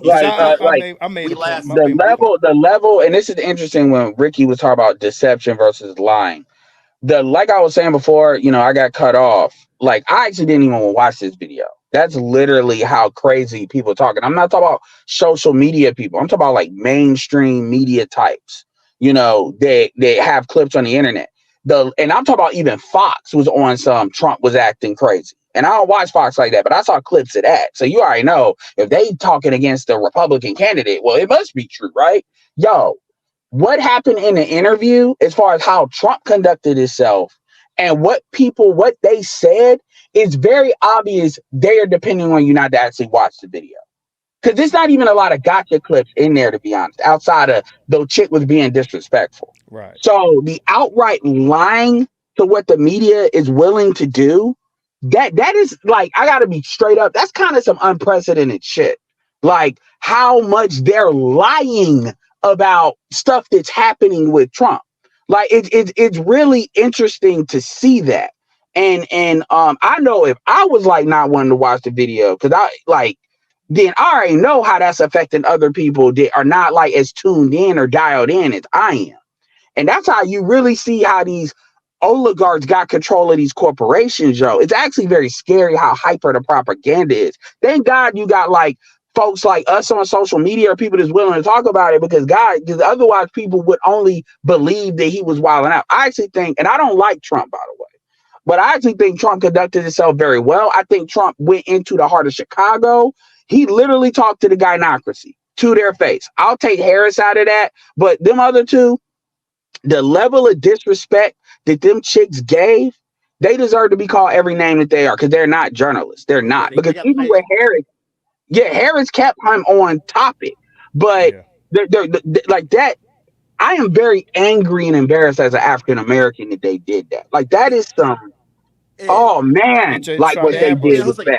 Ed, I got a question for you that I love your perspective on. What do you think about this fake outrage about the JD Vance and the childless cat ladies? They don't like JD Vance because let's be real. They don't like JD Vance because they see a guy that, let's just say it, he did pull himself up by his bootstraps. He deserves to say that, even though he hasn't really characterized it as that.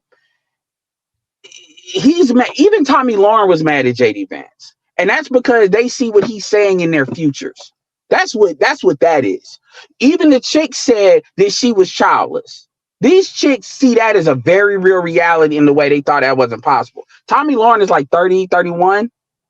31 to 34 happens like that. You're just a pandemic away from that 2 years. So they see that in their future and that bothers them. And now from a political standpoint, they need to manage that outrage because they might need votes from some people because there's a lot of white women that feel some type of way about that. But JD Vance is absolutely right about that. A lot of these chicks are miserable. They are cat ladies. They want to make there's nothing wrong about what he said. And I'm not the biggest fan of JD Vance, but on that, and then on top of that, they see too much passport broing in what he did, even though technically she was in the United States. To see an Indian woman, not a Nikki Haley looking Indian woman, even though I think they are both Punjabi, but to see an Indian woman that he got that's very successful in her own right. In fact, she might be low-key smarter than him. Like just on, that's not saying nothing about JD Vance, but that's how smart that chick is.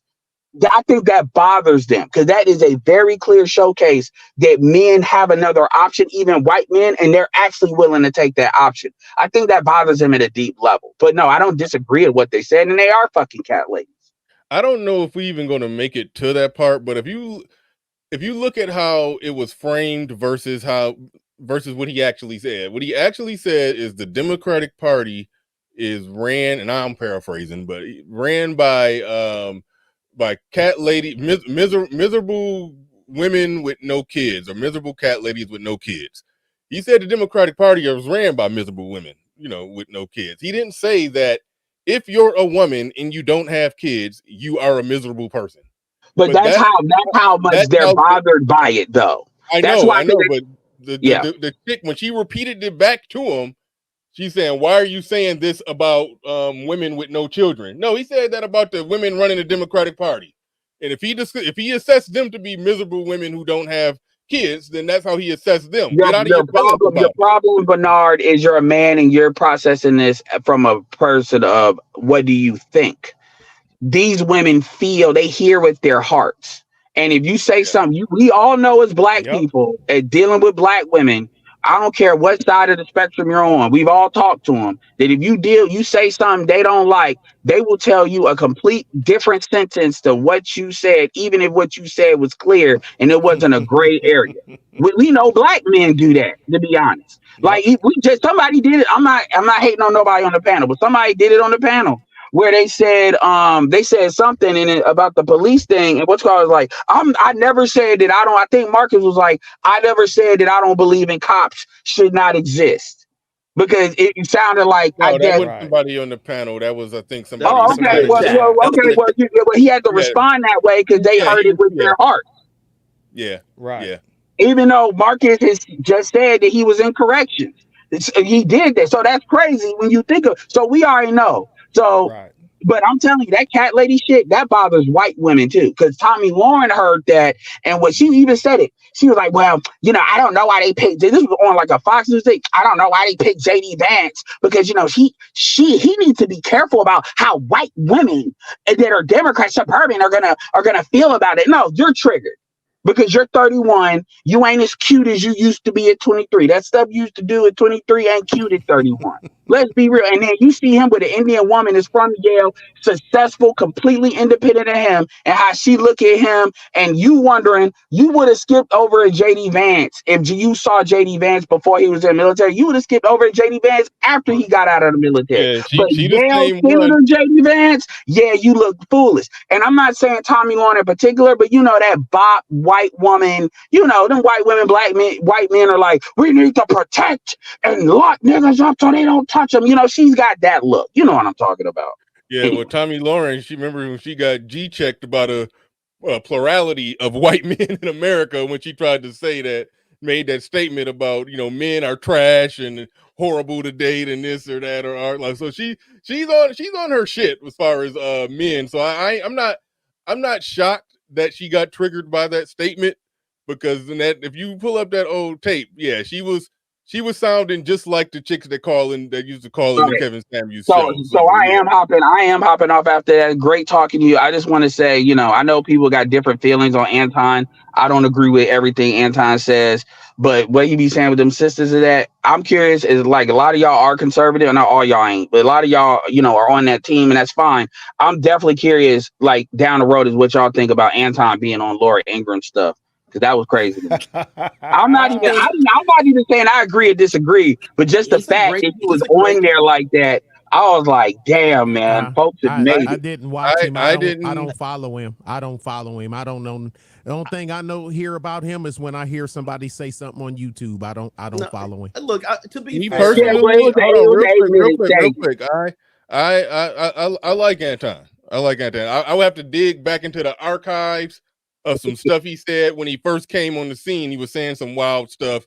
Then he got cool with Kevin Samuels, and his rhetoric kind of switched up, and he been on point ever since 2021. He got tired of hearing these chicks talk that bullshit over and over. He got taken over by the single mother network, and he had to literally create his own stuff to get away from that. So he got his red pill wake up call. But I will say, I'm just now hearing about him being on Laura Ingraham. I didn't even know about that. I emailed you the link. It was an 8-minute segment. It wasn't gone tomorrow thing. I was like, damn. Real quick, just shout out to Anton for that, because he kicking ass as far as growing his platforms. He didn't flip this shit to he got a great thing going. So I remember when he had like 60,000 subs. He on his way.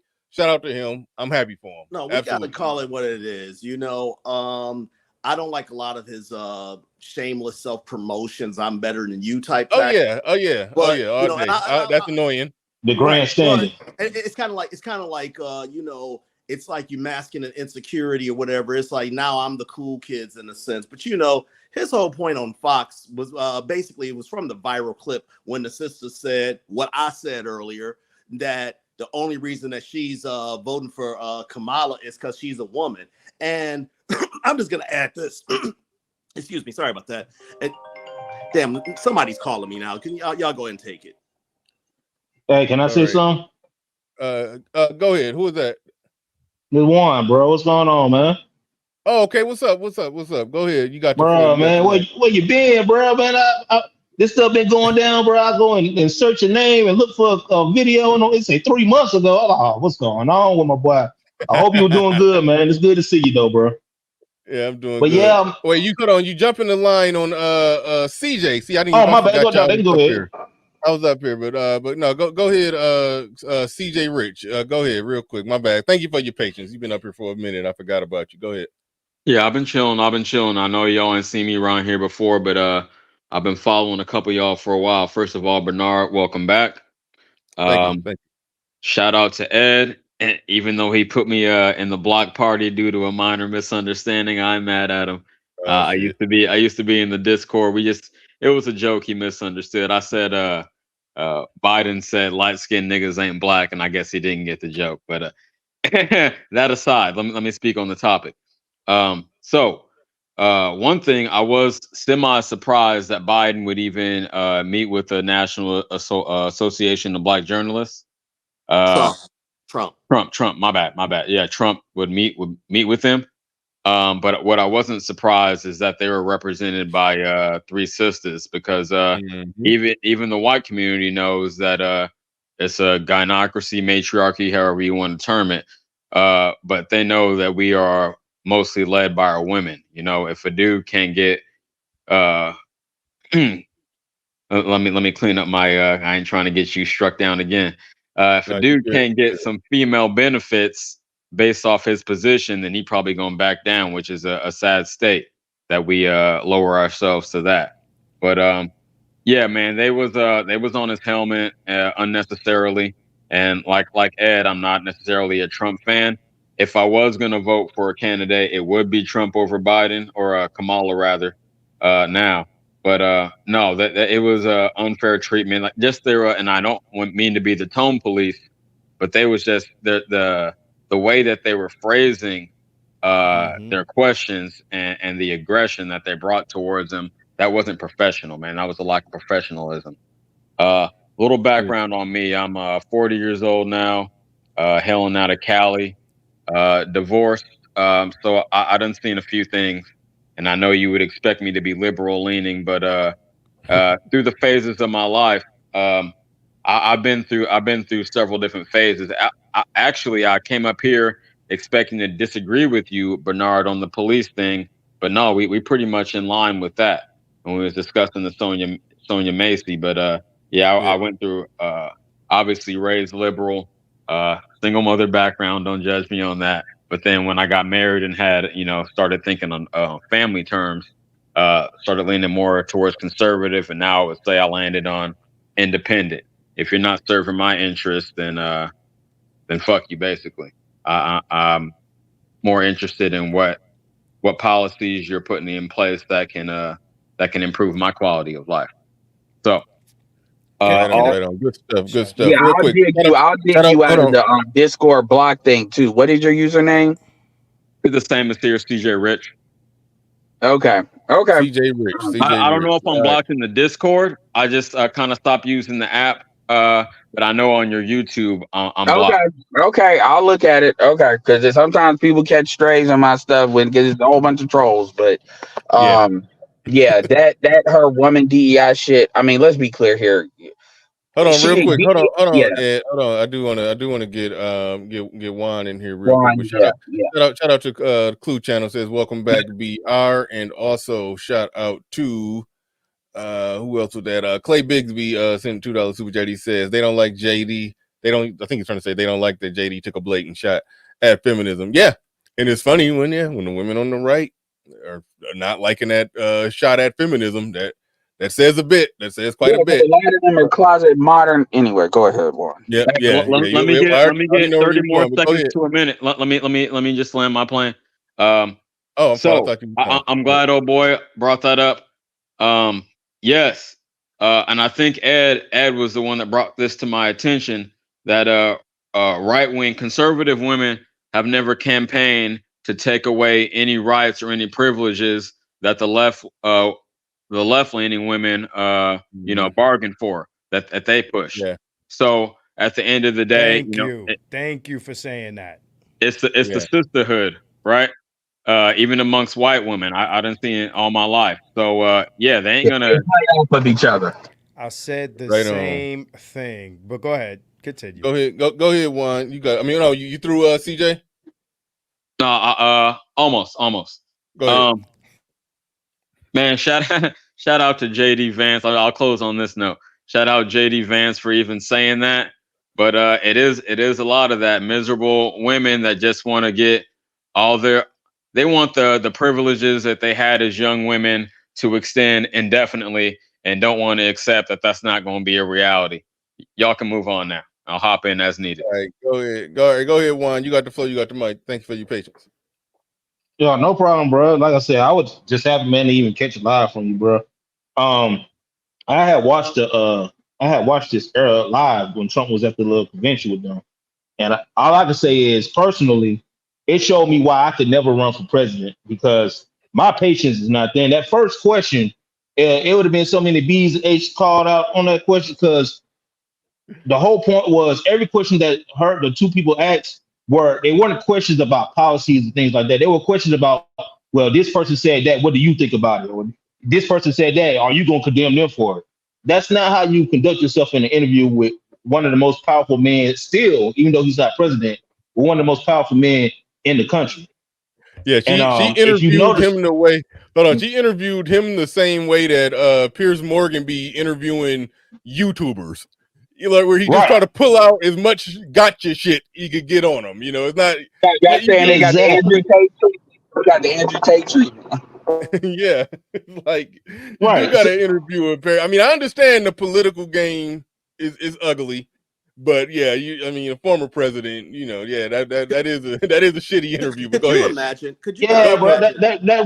That really is trash to me. You know what I'm saying? First of all, you in a goddamn Honda Sonic light blue color suit, looking like a fool up there, and then you got the nerve to ask these redundant questions that don't have nothing to do with anything. And also, the president of the National Black Association for Journalism, he came out and he even said himself, "Look, we sent the invitation to both parties, and only one party showed up," which is so funny because that reminds me of the time when Ice Cube was trying to get something done for the black community, and he sent the invitation to both parties, and only one party Platinum showed plan. up again. Platinum Right. plan. Well, no, the platinum plan was for was Donald Trump's plan, but Ice Cube had a plan for the black people himself. Right. But only one party listened to it. You see what I'm saying? So But nobody it's gets just that. But he never get no credit for that. Trump never get no credit for that. Go ahead. right. He don't get no credit. He don't get no credit for none of that stuff. And then if you notice, the president, like I said, the president, he had said, man, look, he don't rock with Trump, but he showed up, and that's the thing that's going to really win people over. Like, you don't have to go for nobody, but if you're trying to get to somebody to talk to, and one party is like, yeah, we'll talk to you later, then the other party like, nah, tell me what you want. I mean, that's what folks is going. That's what folks is going to gravitate to, and they can try to manipulate the polls and manipulate the news, saying, "Oh, Kamala's doing this, man. Kamala ain't doing nothing." Honestly, JD Vance is Kamala from another dimension. He's the white guy. He got an Indian wife, and he actually has credentials to show why he's in the position. So it really is it's really a reverse card on the whole political game that Biden tried to do. But I'll sit back and listen, man. Like I said, it's just good to see you again, bro. All right, thanks, He went through a stress test and he passed the stress test. The media is saying he didn't. If you look at his body language, I would love for a body language person to cover that. Because when you look at his hands weren't moving around other than when he was talking. I'm talking about when she was saying he wasn't. You notice how he didn't get tripped up, even though she was trying to talk through what he was saying. She was acting like a pit bull. Like, that's kind of like how I would think Rachel Maddow might act, if she was talking to him.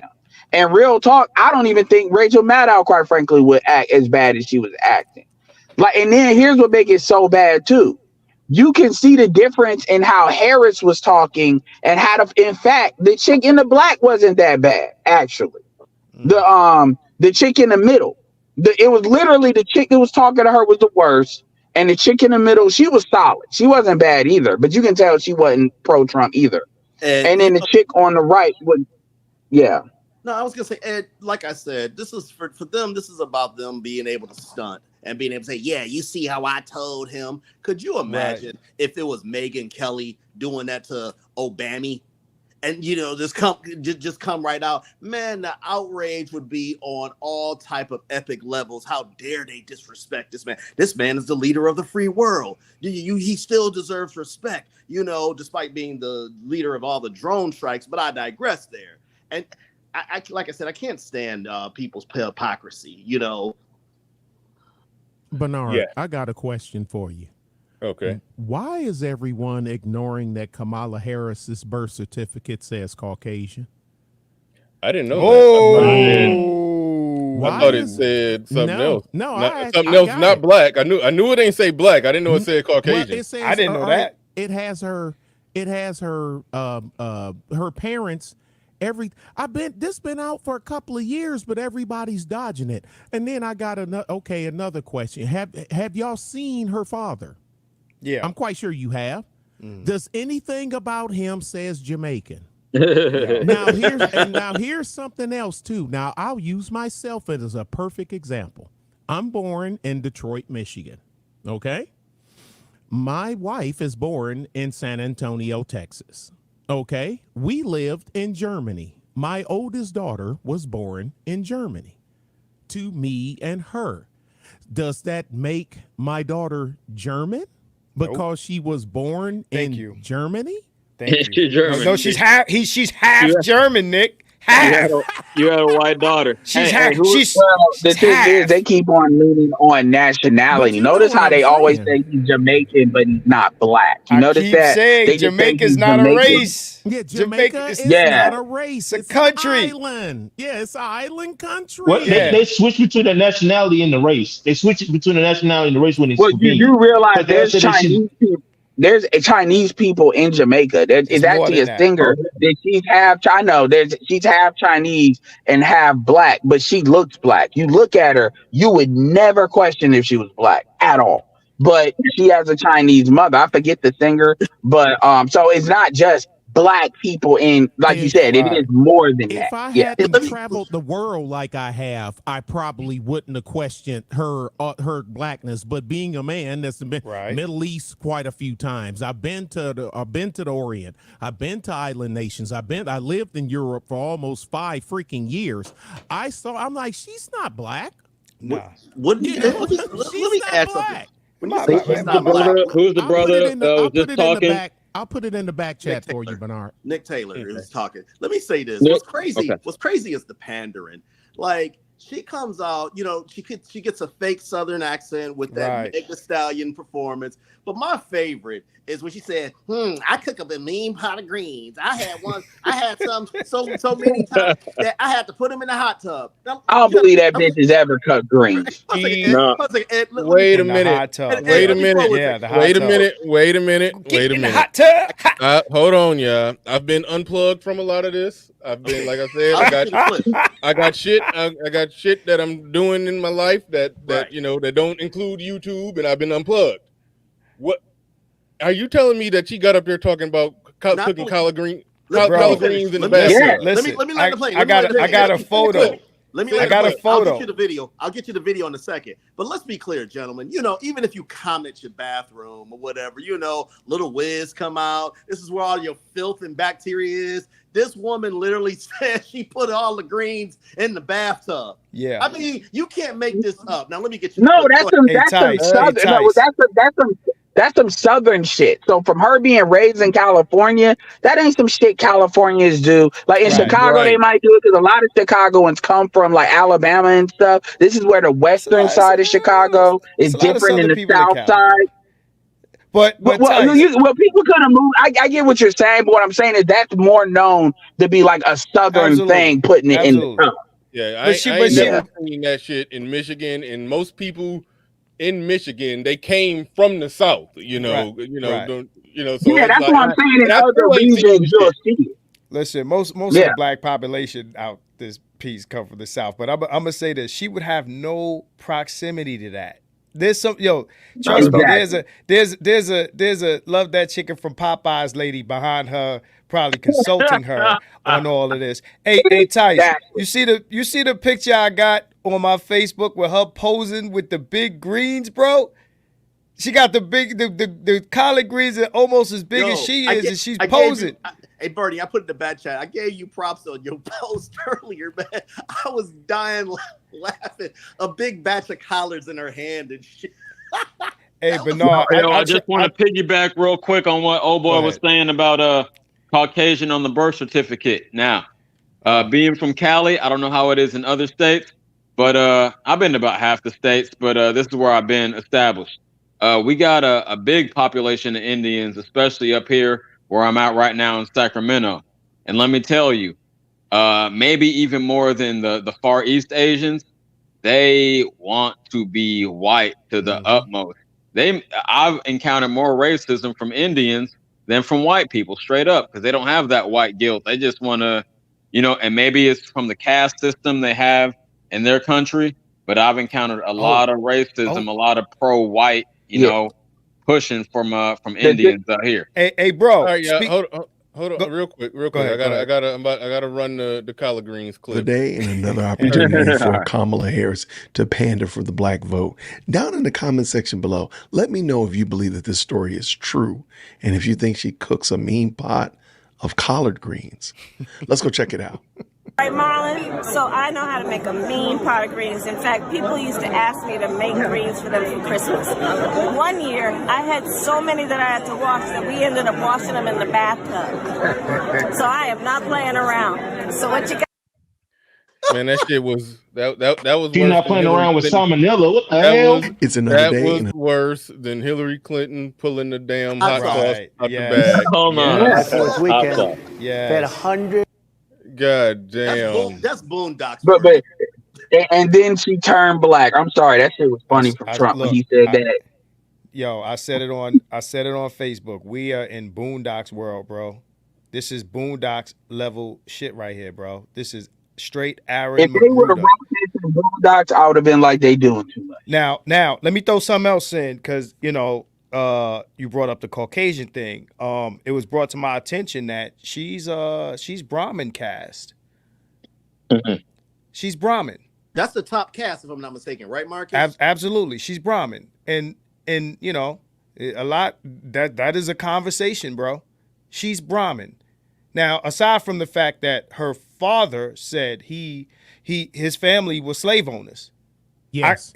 These things were sent to me. I'm going to present them on my channel. This is what he said. He did. Okay? He said this, right? But she is Brahmin. Okay? Okay, so there's a lot to be said for that. So when we talk about the they not like us shit, she's Brahmin. Ain't no starting from the bottom now. We here.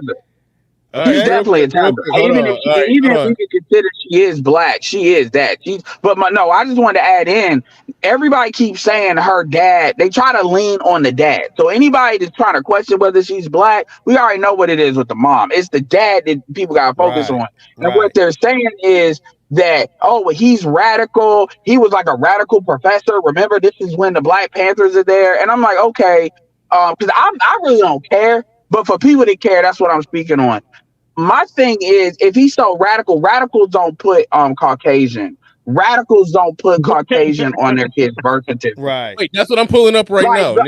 Nick Taylor just sent me this. He said this is the video where we can see the Caucasian on her birth certificate. This is all new. I don't even think you can tag Drake with that shit. She just like Drake. She just like Drake trying to use her father for credentials. I don't even Drake got Caucasian on his birth certificate. That's how bad that is. Is it a timestamp for this nigga, or is it right at the beginning? It's the first thing I lead in, and I got my boy, I got my partner in crime doing the audio. Some of y'all don't like him, but I love him. He my partner. But go ahead. It's very short, that part with the birth certificate. It ain't even a minute. All right. That's my intro. Nice intro. Doing a little advertisement for you. Nice intro. Oh shit, that's hard to see. Oh, same county I'm from. Hold on, let me see if I could make that. Let's see. Hold on, let me try to get that bigger. And I got that blown all the way up. It's kind of blurry. Let me see if it clear up. Hit the zoom on that. Hit the zoom. Yeah, hold on. But we can pretty much see it. I can see it. I mean, okay, so that's see the number. You can take that number, the 295-984, and go to Alameda County's website, Oakland, California, and put that in. Hold on, I'm trying to. Damn it, we've had this for years. I don't think this Zoom gonna work out well because Zoom it be acting crazy when you try to zoom. I probably got to make it smaller to nope, it ain't. The Zoom ain't gonna work. But damn it, I'm trying to see. Okay, maybe I can make the definition come in better. The quality. No, that quality. I can't get that. That might help. But all right. I'm gonna make this real short, sweet, to the point, very concise. This is Kamala Harris's okay. certificate. He is zooming in. You can see here county. Hey, I'm gonna mute his voice. You're right. Some of us don't like that nigga. I don't even know who is that. I recognize that voice. I don't care for him, but I ain't. No big deal. Oh, it is what it is. Yeah, no big deal. I just took a slight jab. No big deal there. But shit. Why we can't see it though? It should be seeing it. All right, let's see. He gonna move it over in a second. second. It pans. If you got it on the full, if you got it on the regular thing, like you view it on, Yeah, let's see if it pan over. Because on whoa, there it go. Oh yeah, that's Caucasian like a motherfucker. Yep, it's here. Here it come again. I'm trying to pause it right when it zoomed. I don't know. I am not quick with the trigger today. Yeah, come on, pause. But we see it. We saw it. It jumped up there. I can't. There you go. Ooh, I'm gonna take that to Facebook. But yeah, that's wild. That's wild. Straight Caucasian on her birth certificate. That is. Well, you got Negroid, Caucasoid, Mongoloid. You got three. I mean, you got three bases: Negroids, Caucasoids, Mongoloids. I tell people these people they're Caucasoids. Germans, Caucasoids. Indian, Caucas. Look, they're Caucasians registered as a Caucasian. I thought Indians would fall under Mongoloid. Yeah, South Indians, yes. Interesting. So I'm on Snopes, and they're trying to say that it's fake news. I was gonna say, yeah. Everybody says it's fake. They're gonna say you photoshopped it. Know who said it ain't? Know who didn't say it's fake? Know who ain't say it's fake? Kamala. The Democrat Party didn't say it was fake. Kamala didn't say it was fake. None of them said it was fake. If it was you, if we put up one for Marcus and it was wrong, and Marcus would be the first one to run to the mic and say, "Look, let me show you my look. Okay, let me show you. I'm gonna break y'all from sucking eggs. You see that?" Absolutely. But know why she ain't got to do it? Cause Negroes are in the bag. City of New York, baby. I mean, people can go and look. People can go do a quick look and see when she did the whole little cooking show with the Mindy girl. It's in the same video that Bernard got. It's the next video after the birth certificate part goes on. And she showing up was like, yeah. She was like, and we're both Indian. Yeah. I was like, bro, this mother Can is. I put it in the? Can I put it in the chat, Bernard? The link to that video. The video that I just played. Yeah. Oh yeah, absolutely. Okay. In the same video, she was saying that she was Indian. Is the very next clip. Oh man. Let me pull it back While you're up. looking that up, Bernard, let me pose a question to the panel. Now, if I'm not mistaken, it was and don't quote me on these numbers, but well over 90% of black women voted Democrat last election for Biden, and something like 83 to 85 black men. How y'all see those numbers shaking out? Because we definitely see the momentum of black men moving away from the Democratic Party. I don't see it changing by very much. No, I disagree in the sense that I think black men are going to go over 20%. I believe the last time the official count was 17%. Now on the black woman side, I'm encouraged by it's a YouTube channel called Poppin' Politics. It's about a bunch of black women and one Indian chick. Good channel. Yeah, very good channel, man. And it's a lot of women who are highly offended at all of Kamala's pandering and he's doing. So I think that they may. I don't know if it's going to be 90%, man. Maybe. I think the big thing, though, to your question, and Bernie, you can go whenever, is turnout. That's going to be more key than anything. Right, I agree. Now, just to clarify, Tice, when I say not by very much, I don't mean at all, not at all. It'll definitely be a difference, but it'll definitely. Oh wow, check this out. I just posted the birth certificate to Facebook, and they just removed it. Oh shit! Wow. They just removed it. I can screenshot. He said, "We removed your photo. See why?" Let's see. Yeah. Big text in You the didn't see that one coming, bro? Big text Said it looks like you shared or sent private information that could lead to identity. No, this is on the internet. What are they serious? Who is that? Keep it 100. Is that you? Yeah, this is me. I posted it on my Facebook page. You a Russian bot. You a Russian bot. That's why. Yeah, we removed your. I'm gonna take a screenshot of this. We removed your photo. Yeah, nah, we can't have that, sir. That's crazy. Wow, this is crazy. No, I didn't see that coming. I done worse stuff than this. Mock is experiencing. Ours got kicked down until we put in them 3 black lines. You see where the 3 black lines on there? Until we lined them 3 out, then YouTube allowed us to post it then. All right, I'm rotated some people. Hey, hold on real quick. I rotated some people out because I'm making room. for some new people. I didn't even realize I had people waiting in the back. No disrespect. Thank y'all for coming up. Yeah, and I'm gonna hop off too, but I'm gonna tell you, y'all gotta There's a lot of realize. people. Hold on, wait, real quick. I gotta play this clip. This is Kamala talking about being Indian. Well, right after I think General Akbar or whatever. I forgot his name. Side character in Star Wars. I can't remember his name. Very special guest. Very special. Senator Kamala Harris. Hi, guys. Wait, so here's what I want to know. Okay. Is it respectful to call, like, I should be calling you Senator Harris, right? No, you should not. That's not on my birth certificate. Okay. Uh-oh. Call Kamala? yes, please. Okay, because the Indian in me, I feel like my parents, Just my don't dad call will me- watch this. Just don't call me auntie. Okay, I won't call you auntie. They'll be like, how could you call her by her first name? She's worked so hard. Okay, so what we're gonna cook today is an Indian recipe. Yes. Because Yes. you are Yes, Indian. yes. Okay, and I don't know that everybody knows that, but I find that wherever I go and I see Indian people at the supermarket, on the street, everyone's like, oh, Kamala Harris is Indian, right? It's like the thing we're so excited about to have you running for president. So we're both Indian, but actually we're both South Indian. Yes. You look like. Was this at the time when she was running for vice president? I mean, when was this? That's what I'm.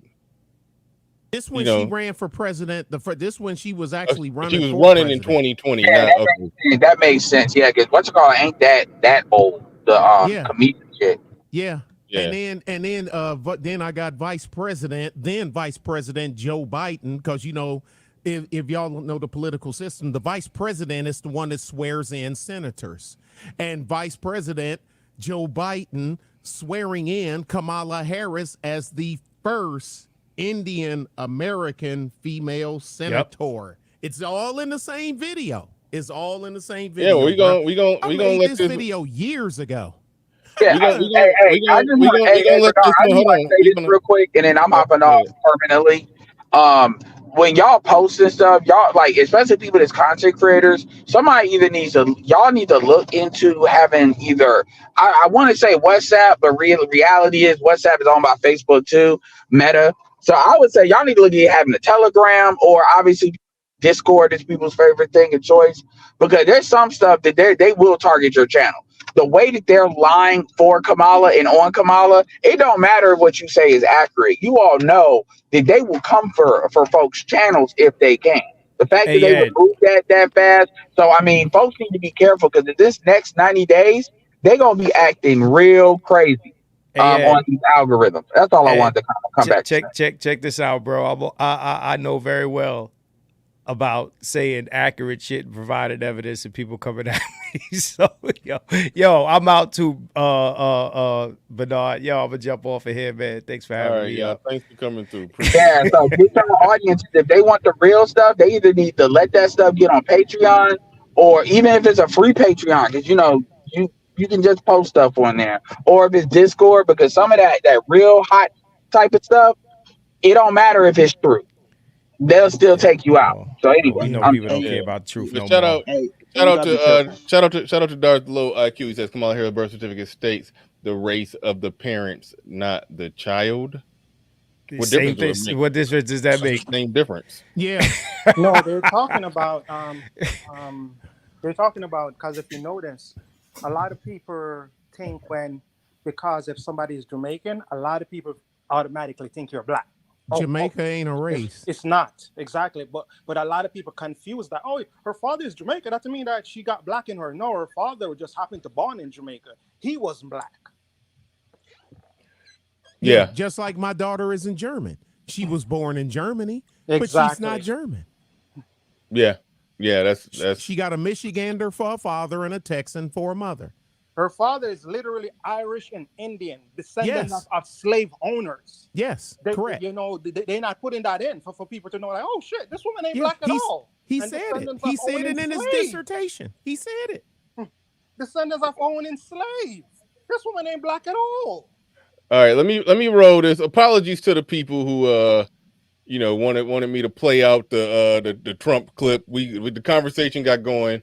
We didn't even get to it. It was some real good parts in there. I wanted to talk about the January 6th part of it. I might do that at a later date. We'll see. But I do want to play the rest of this though before we get out of here. I do want to get all of this in. like the entire one half of my family. Okay, thank you. You do. South Indian for president. Yeah. So we're both Indian. Yes. But actually, we're both South Indian. Yes. You look like the entire one half of my family. Okay, thank you. You do. I've been telling people. Okay, now is she trying to say you look like the entire one half of my family? Like, is that to imply like the other half supposed to be black and the other half is South Indian? Like, what is she's trying to or the other mislead half is people. Irish? She's trying to. It's Irish. White. It's Irish. Your next side of family is white, and your father mixed with Indian. That doesn't mean you're not black at all. Okay, so she left that open-ended so people could fill in the blank and think, okay, the other room. She's not even a quadroon. Huh. Hey, you know, on that Remember, breakfast a lot interview, of Indian are dark. Indian are brown people, but they don't consider themselves black at all. They call themselves brown people. hey, on that Breakfast Club interview where she like laughed about the weed, you know what I'm saying, locking folks up or whatever, she did say she was black. And I was like, that's the only time she's done an interview and she said that. Most other times she just leaves it like ambiguous. Now Whenever y'all people two like, don't get into it because both of y'all my partners, man. I love we ain't gonna get into both. I love both No, of no, y'all. no. We ain't gonna get into it. It's a lighthearted dislike. Yeah, because I love both of it's y'all. a lighthearted dislike. I'll never have. I ain't got smoke for nobody. It's a lighthearted dislike. Because y'all know I love Sly. That's my dog. So yeah. I remember Sly in his heyday when he was the Sunday Rumble champion.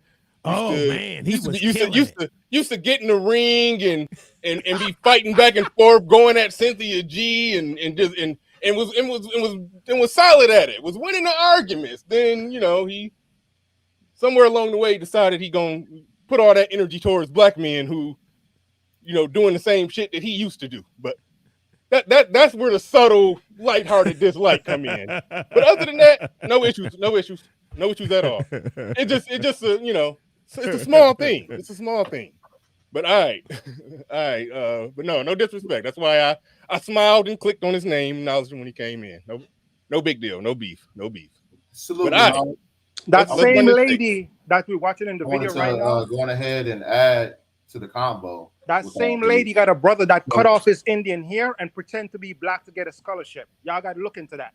Yeah, you're talking about the doctor, and there's also a professor at the University of Chicago named Venkatesh.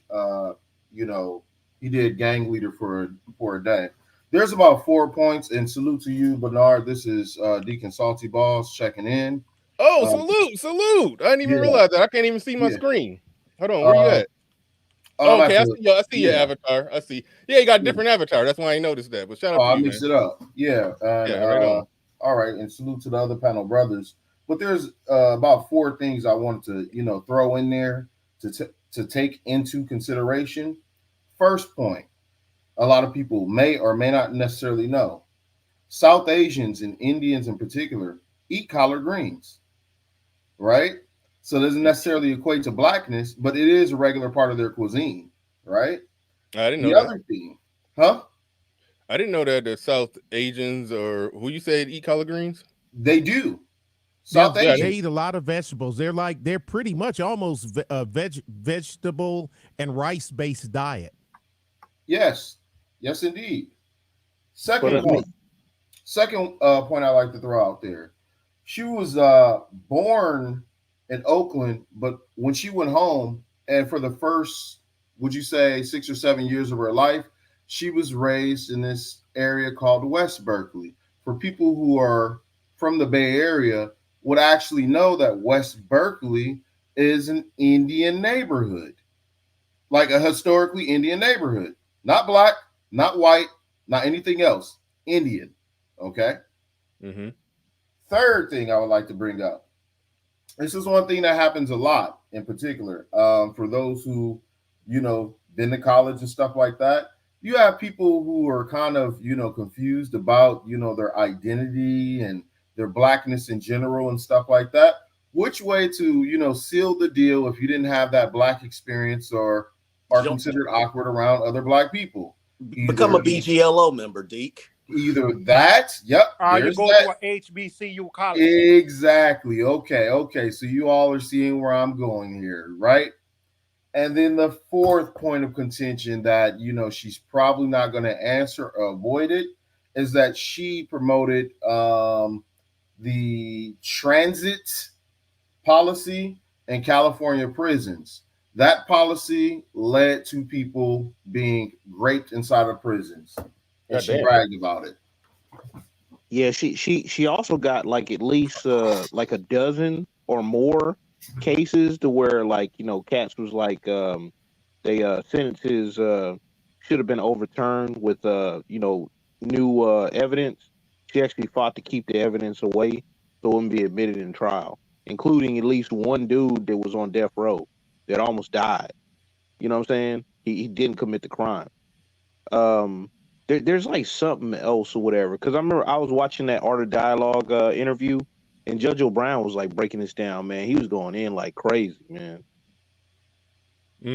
Yeah, I had that in the chamber ready to go, but we didn't go get to that today. But I had that Judge Joe Brown clip ready to go. But we about to roll the rest of this. But before we go any further, shout out to Eric Barbour. Hopefully I pronounced that last name right. Shout out to you, dropping $100 on it. I ain't had no effects or nothing today, but I'm about to try to drop a bomb if I remember how to do it. I don't even know what I'm doing no more out here. Let me see if I know how to drop a bomb on something.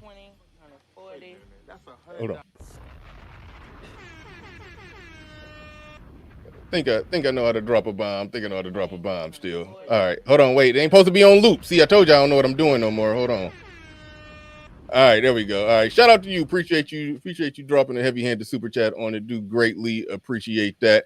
We about to roll the rest of this tape. Great Britain in the building. Shout out to you. He says glad seeing you back on the scene. BR. The game been missing you, man. Appreciate that, man. Appreciate it. All right. Let's go. Let's roll. Let me roll some rest of this. We got to try to get through this. I'm gonna try to let a lot of it play before we pause again. Let's go. People were related already, so this is perfect. It's basically true. And so, were you raised eating South Indian food? South Indian food, lots of rice and yogurt, potato curry, dal, lots of dal, idli. Yes, Italy.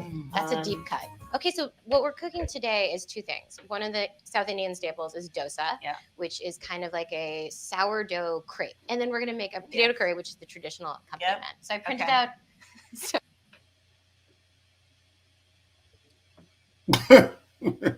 What happened? I was doing some administrative stuff in the back. What just happened right there? Why is Shaq face palming? What's going on? It's just going through to the. Well, Shaq knew you was gonna FUBAR the video. No, I'm just kidding. No, it's just I didn't play the whole thing. I'm just cutting it. You know, I cut it down because I didn't want to make a 30-minute video. No, I figured something was said that was face palmy. That's why I'm asking what happened. And by the way, when I dropped that bomb, I didn't quite do it right, loud enough. Hold on, I got the volume right.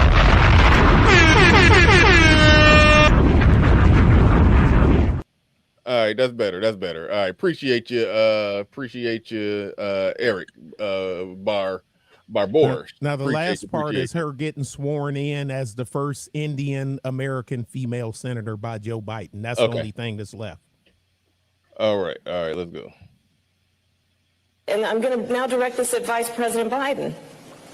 I do not believe you are a racist. We already have a nigger mayor. We don't need any more nigger big shots. I do not believe you are a racist. Do you have a problem? Hold the hell on. I forgot about that part. It's a video on my channel where I had a montage of all of Joe Biden's bad moments. That one wasn't on there somehow. I don't know how that one slipped by me. Dude, I got all this stuff. I've been pumping this stuff for years. I slept on this on that one, and I got that clip. I had a lot of bad moments. I don't know how that one floated by me. Hey, but go ahead, whoever that was gonna jump in. True. Hey, on that clip right there, Kamala Harris, when she's about to say that she doesn't believe he's racist, was he hanging out racist, and she talks about that busing. Yo, she lied. She went K through 12 in Canada. She never was integrated in the United States. She didn't go. She left here at 5 and went to Canada. She went to school in Canada. Kamala Harris will come off as somebody that hate America. She's trying to destroy the country. Yeah, she left here. She left California when she was 5. She went to school in Canada all the way up through high school, and then she came back to the United States when she went to college. Yep. She didn't go to grade school in the United States. On this because they just assumed it was correct. You the last person that talked, you kind of muffled. You kind of your muffled microphone something crackling. going on. Your mic crackling. But let me roll the rest of this though. Think it's true, Hype. I do not believe you are a racist. We already have a nigger mayor. We don't need any more nigger big shots. I do not believe you are a racist. You have a problem figuring out whether you're for me or Trump, and you ain't black. I do not believe you are a racist. You cannot go to a 7-Eleven or a Dunkin' Donuts unless you have a slight Indian accent.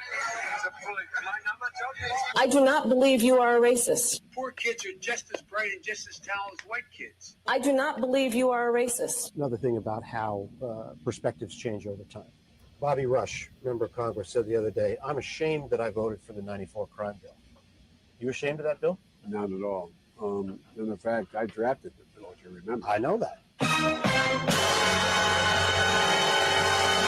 Unless we do something about that cadre of young people, tens of thousands of them, born out of wedlock, without parents, without supervision, without any structure, without any conscience developing, because they literally, I yield myself 3 more minutes, because they literally have not been socialized.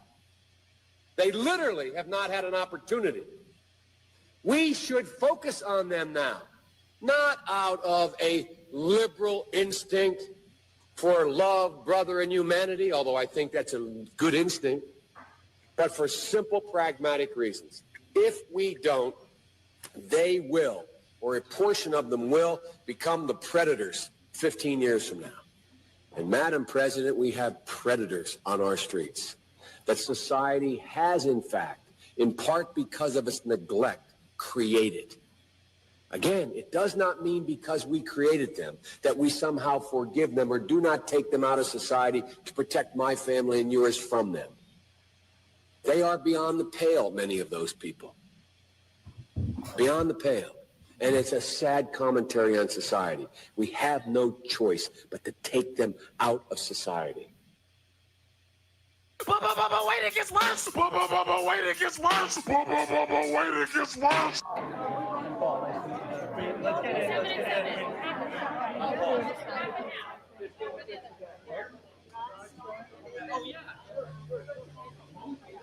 What's about to happen right here, Nick? This is where she gets sworn in. Okay, cool. And her husband is up there with her.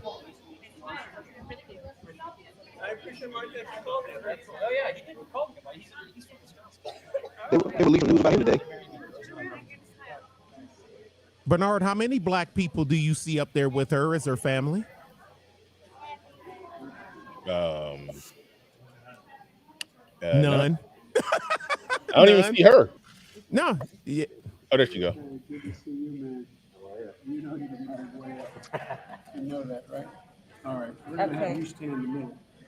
And Kamala, you stand over there. Okay. We're going to reenact the ceremony and then we're going to bring in the folks, okay? Well, You ready? All right. That's a good way to do it. All right? yes. Put your left hand on the Bible, raise your right. Do you solemnly swear to support and defend the Constitution of the United States against all enemies, foreign and domestic? That you will bear true faith and allegiance to the same, and you take this obligation freely without any mental reservation or purpose of evasion, and you will well and faithfully discharge the duties of the office upon which you're about to enter, so help you God. I do. I don't have to. Hey, just an observation. Joe Biden recited all of that off memory. I'm proud of him. He was a little more clear-headed back then.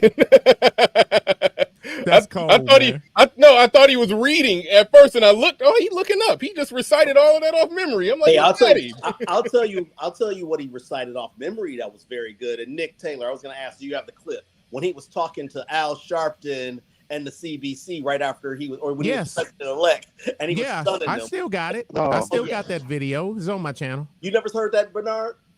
No. Oh my God! It's on my channel. I'll he email was it to you, talking- Bernard. I probably have. I just No. probably. This is no. It's not forgettable. He's basically like, you don't tell me how to run this, or whatever. You blacks are gonna have to get with the Hispanics or what have you. You know, I mean, he was I stunning did. them. Yeah. Send that. Yeah. But hold on. Now you got some family out here. Thank you. Come on, family. I got quite a crew. Great to see you. Do you guys know what they? Oh, I'm sorry. Now, where are the black people? Because she's black, right? And then extended families with you. Oh no! Okay, come on, everybody. Crew, come on, extended family. My extended family is here. Hi, how are you? Nice to see you again. How are you? How are you, man? The guy with the glasses in the back, that's her chief of staff. Hey, man, good to see you. Okay. How are you? Was her chief of staff. Was. How are you? Welcome. Yeah, she's going through like what, 90 people? This is my best.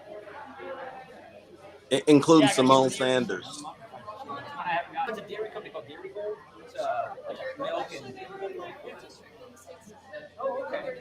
Yeah, he lives in These are Indians, bruh. Yeah. Ain't no fake, ain't no weave in there. Ain't no weave nowhere up there. Yeah, I thought that they said somewhere in this that they sworn her in and said, you know, the first Indian senator. Or did I miss that? They posted it. They posted it on the in the news. It's all in the news. And then when she had to do her TV, had to do the rounds. Yeah, but she's the first female in because there was already a male Indian senator. She's the first female Indian senator. Got it. All right. Does she speak Hindi? That's what I'm not aware of. Yes, her mother. Yeah, because her mother. Of course, she learned from her mother. Because when her mom and dad separated, she stayed with her mother and her grandmother, and that's when they moved to Canada. And of course, they speak fluent. So I'm willing to bet you, living under her mother her entire life until she passed, rest her soul. I'm quite sure she speaks Hindi. Okay. Goes back words. Yeah. Talk about something in the accent. Shout out to Great Britain. Shout out to Great Britain. He says, and her father is nowhere in sight. She hates him. Yeah, okay. I ain't know she hated him, but yeah, I think you are accurate. I ain't seen him. I'm amazed because he's a Marxist just like her. By the way, if you guys care, Sha'Carri Richardson just lost. I'm so happy. I wanted to, I know Sha'Carri. She got a good comeback story from when she got kicked out of there when she couldn't stay off the weed, as Stephen A says. Yeah, well, she came back and won, the next round. So yeah, I was, it was a nice comeback story, but damn, I ain't see her losing. I ain't see her losing this one. But no, did you say that she couldn't stay off the weave? Well, that too, but that's not why they kicked her out. But you are correct. She couldn't stay off the weave either. So I mean, that's all those are true. But I was happy when she took all that colorful stuff out, man. It's like too distracting. I think she still be rocking all that. I don't know. I gotta go up and watch the race to get caught up on all that. But all right, y'all was sending me some. We about to get up out of here. But y'all was talking about sending me some Jesse Jackson stuff. Something you said to Jesse Jackson. We may have to save that for later. Yeah, we're gonna go ahead and wrap it up. We're gonna go ahead and call it. Look, man, thank everybody who tuned in. Thank you, everybody. Everybody on the panel did get to say something, right? I'm sorry. I was managing this horribly towards the end. I know how I get at the end of the show. What happened to your audio? My audio not right? There you go. Now it was sounding crazy. I don't know what happened. No, you're good now. I don't know. Must have glitched or did something. But yeah, that's letting me know it's time to get up out of here then. Time to get up out of here. Look, thank y'all, everybody, for coming up, participating in the program, everybody who supported the stream, each and every one of y'all who are True Hype, trying to read the names, True Hype, Red Star Machine, to Nick Taylor, Rod of God, Dark Knight Mentality, Rod of God again, Clue Channel, Clay Bigsby, Eric Barbours came through heavy-handed with $100 super chat. Great Britain in the building twice. And we got the gentleman who came through on the Cash App in Free Zone, Lou, Joe Ethereal, William Cockrum, Sir Ty, Stacker Starve, D-Rock, Den, Jay Quan, and shout out to Passport OG sent me something when I did that pre-record. Shout out to each and every one of y'all. Appreciate everybody for coming on through. With that said, ladies and gentlemen, we out of here. Peace. We gone. Welcome to Machismo TV, the ultimate destination for modern men seeking to upgrade their lifestyle. Subscribe to Machismo TV and Saul T-Balls. We stream daily from 12 midnight to 8 a.m. Eastern Standard Time, the best male-centric content. Highlight reels without reviewing or providing any editorial bias to the content. We have done so much, with so little for so long, we are now qualified to do anything, with nothing. And with that said, we out.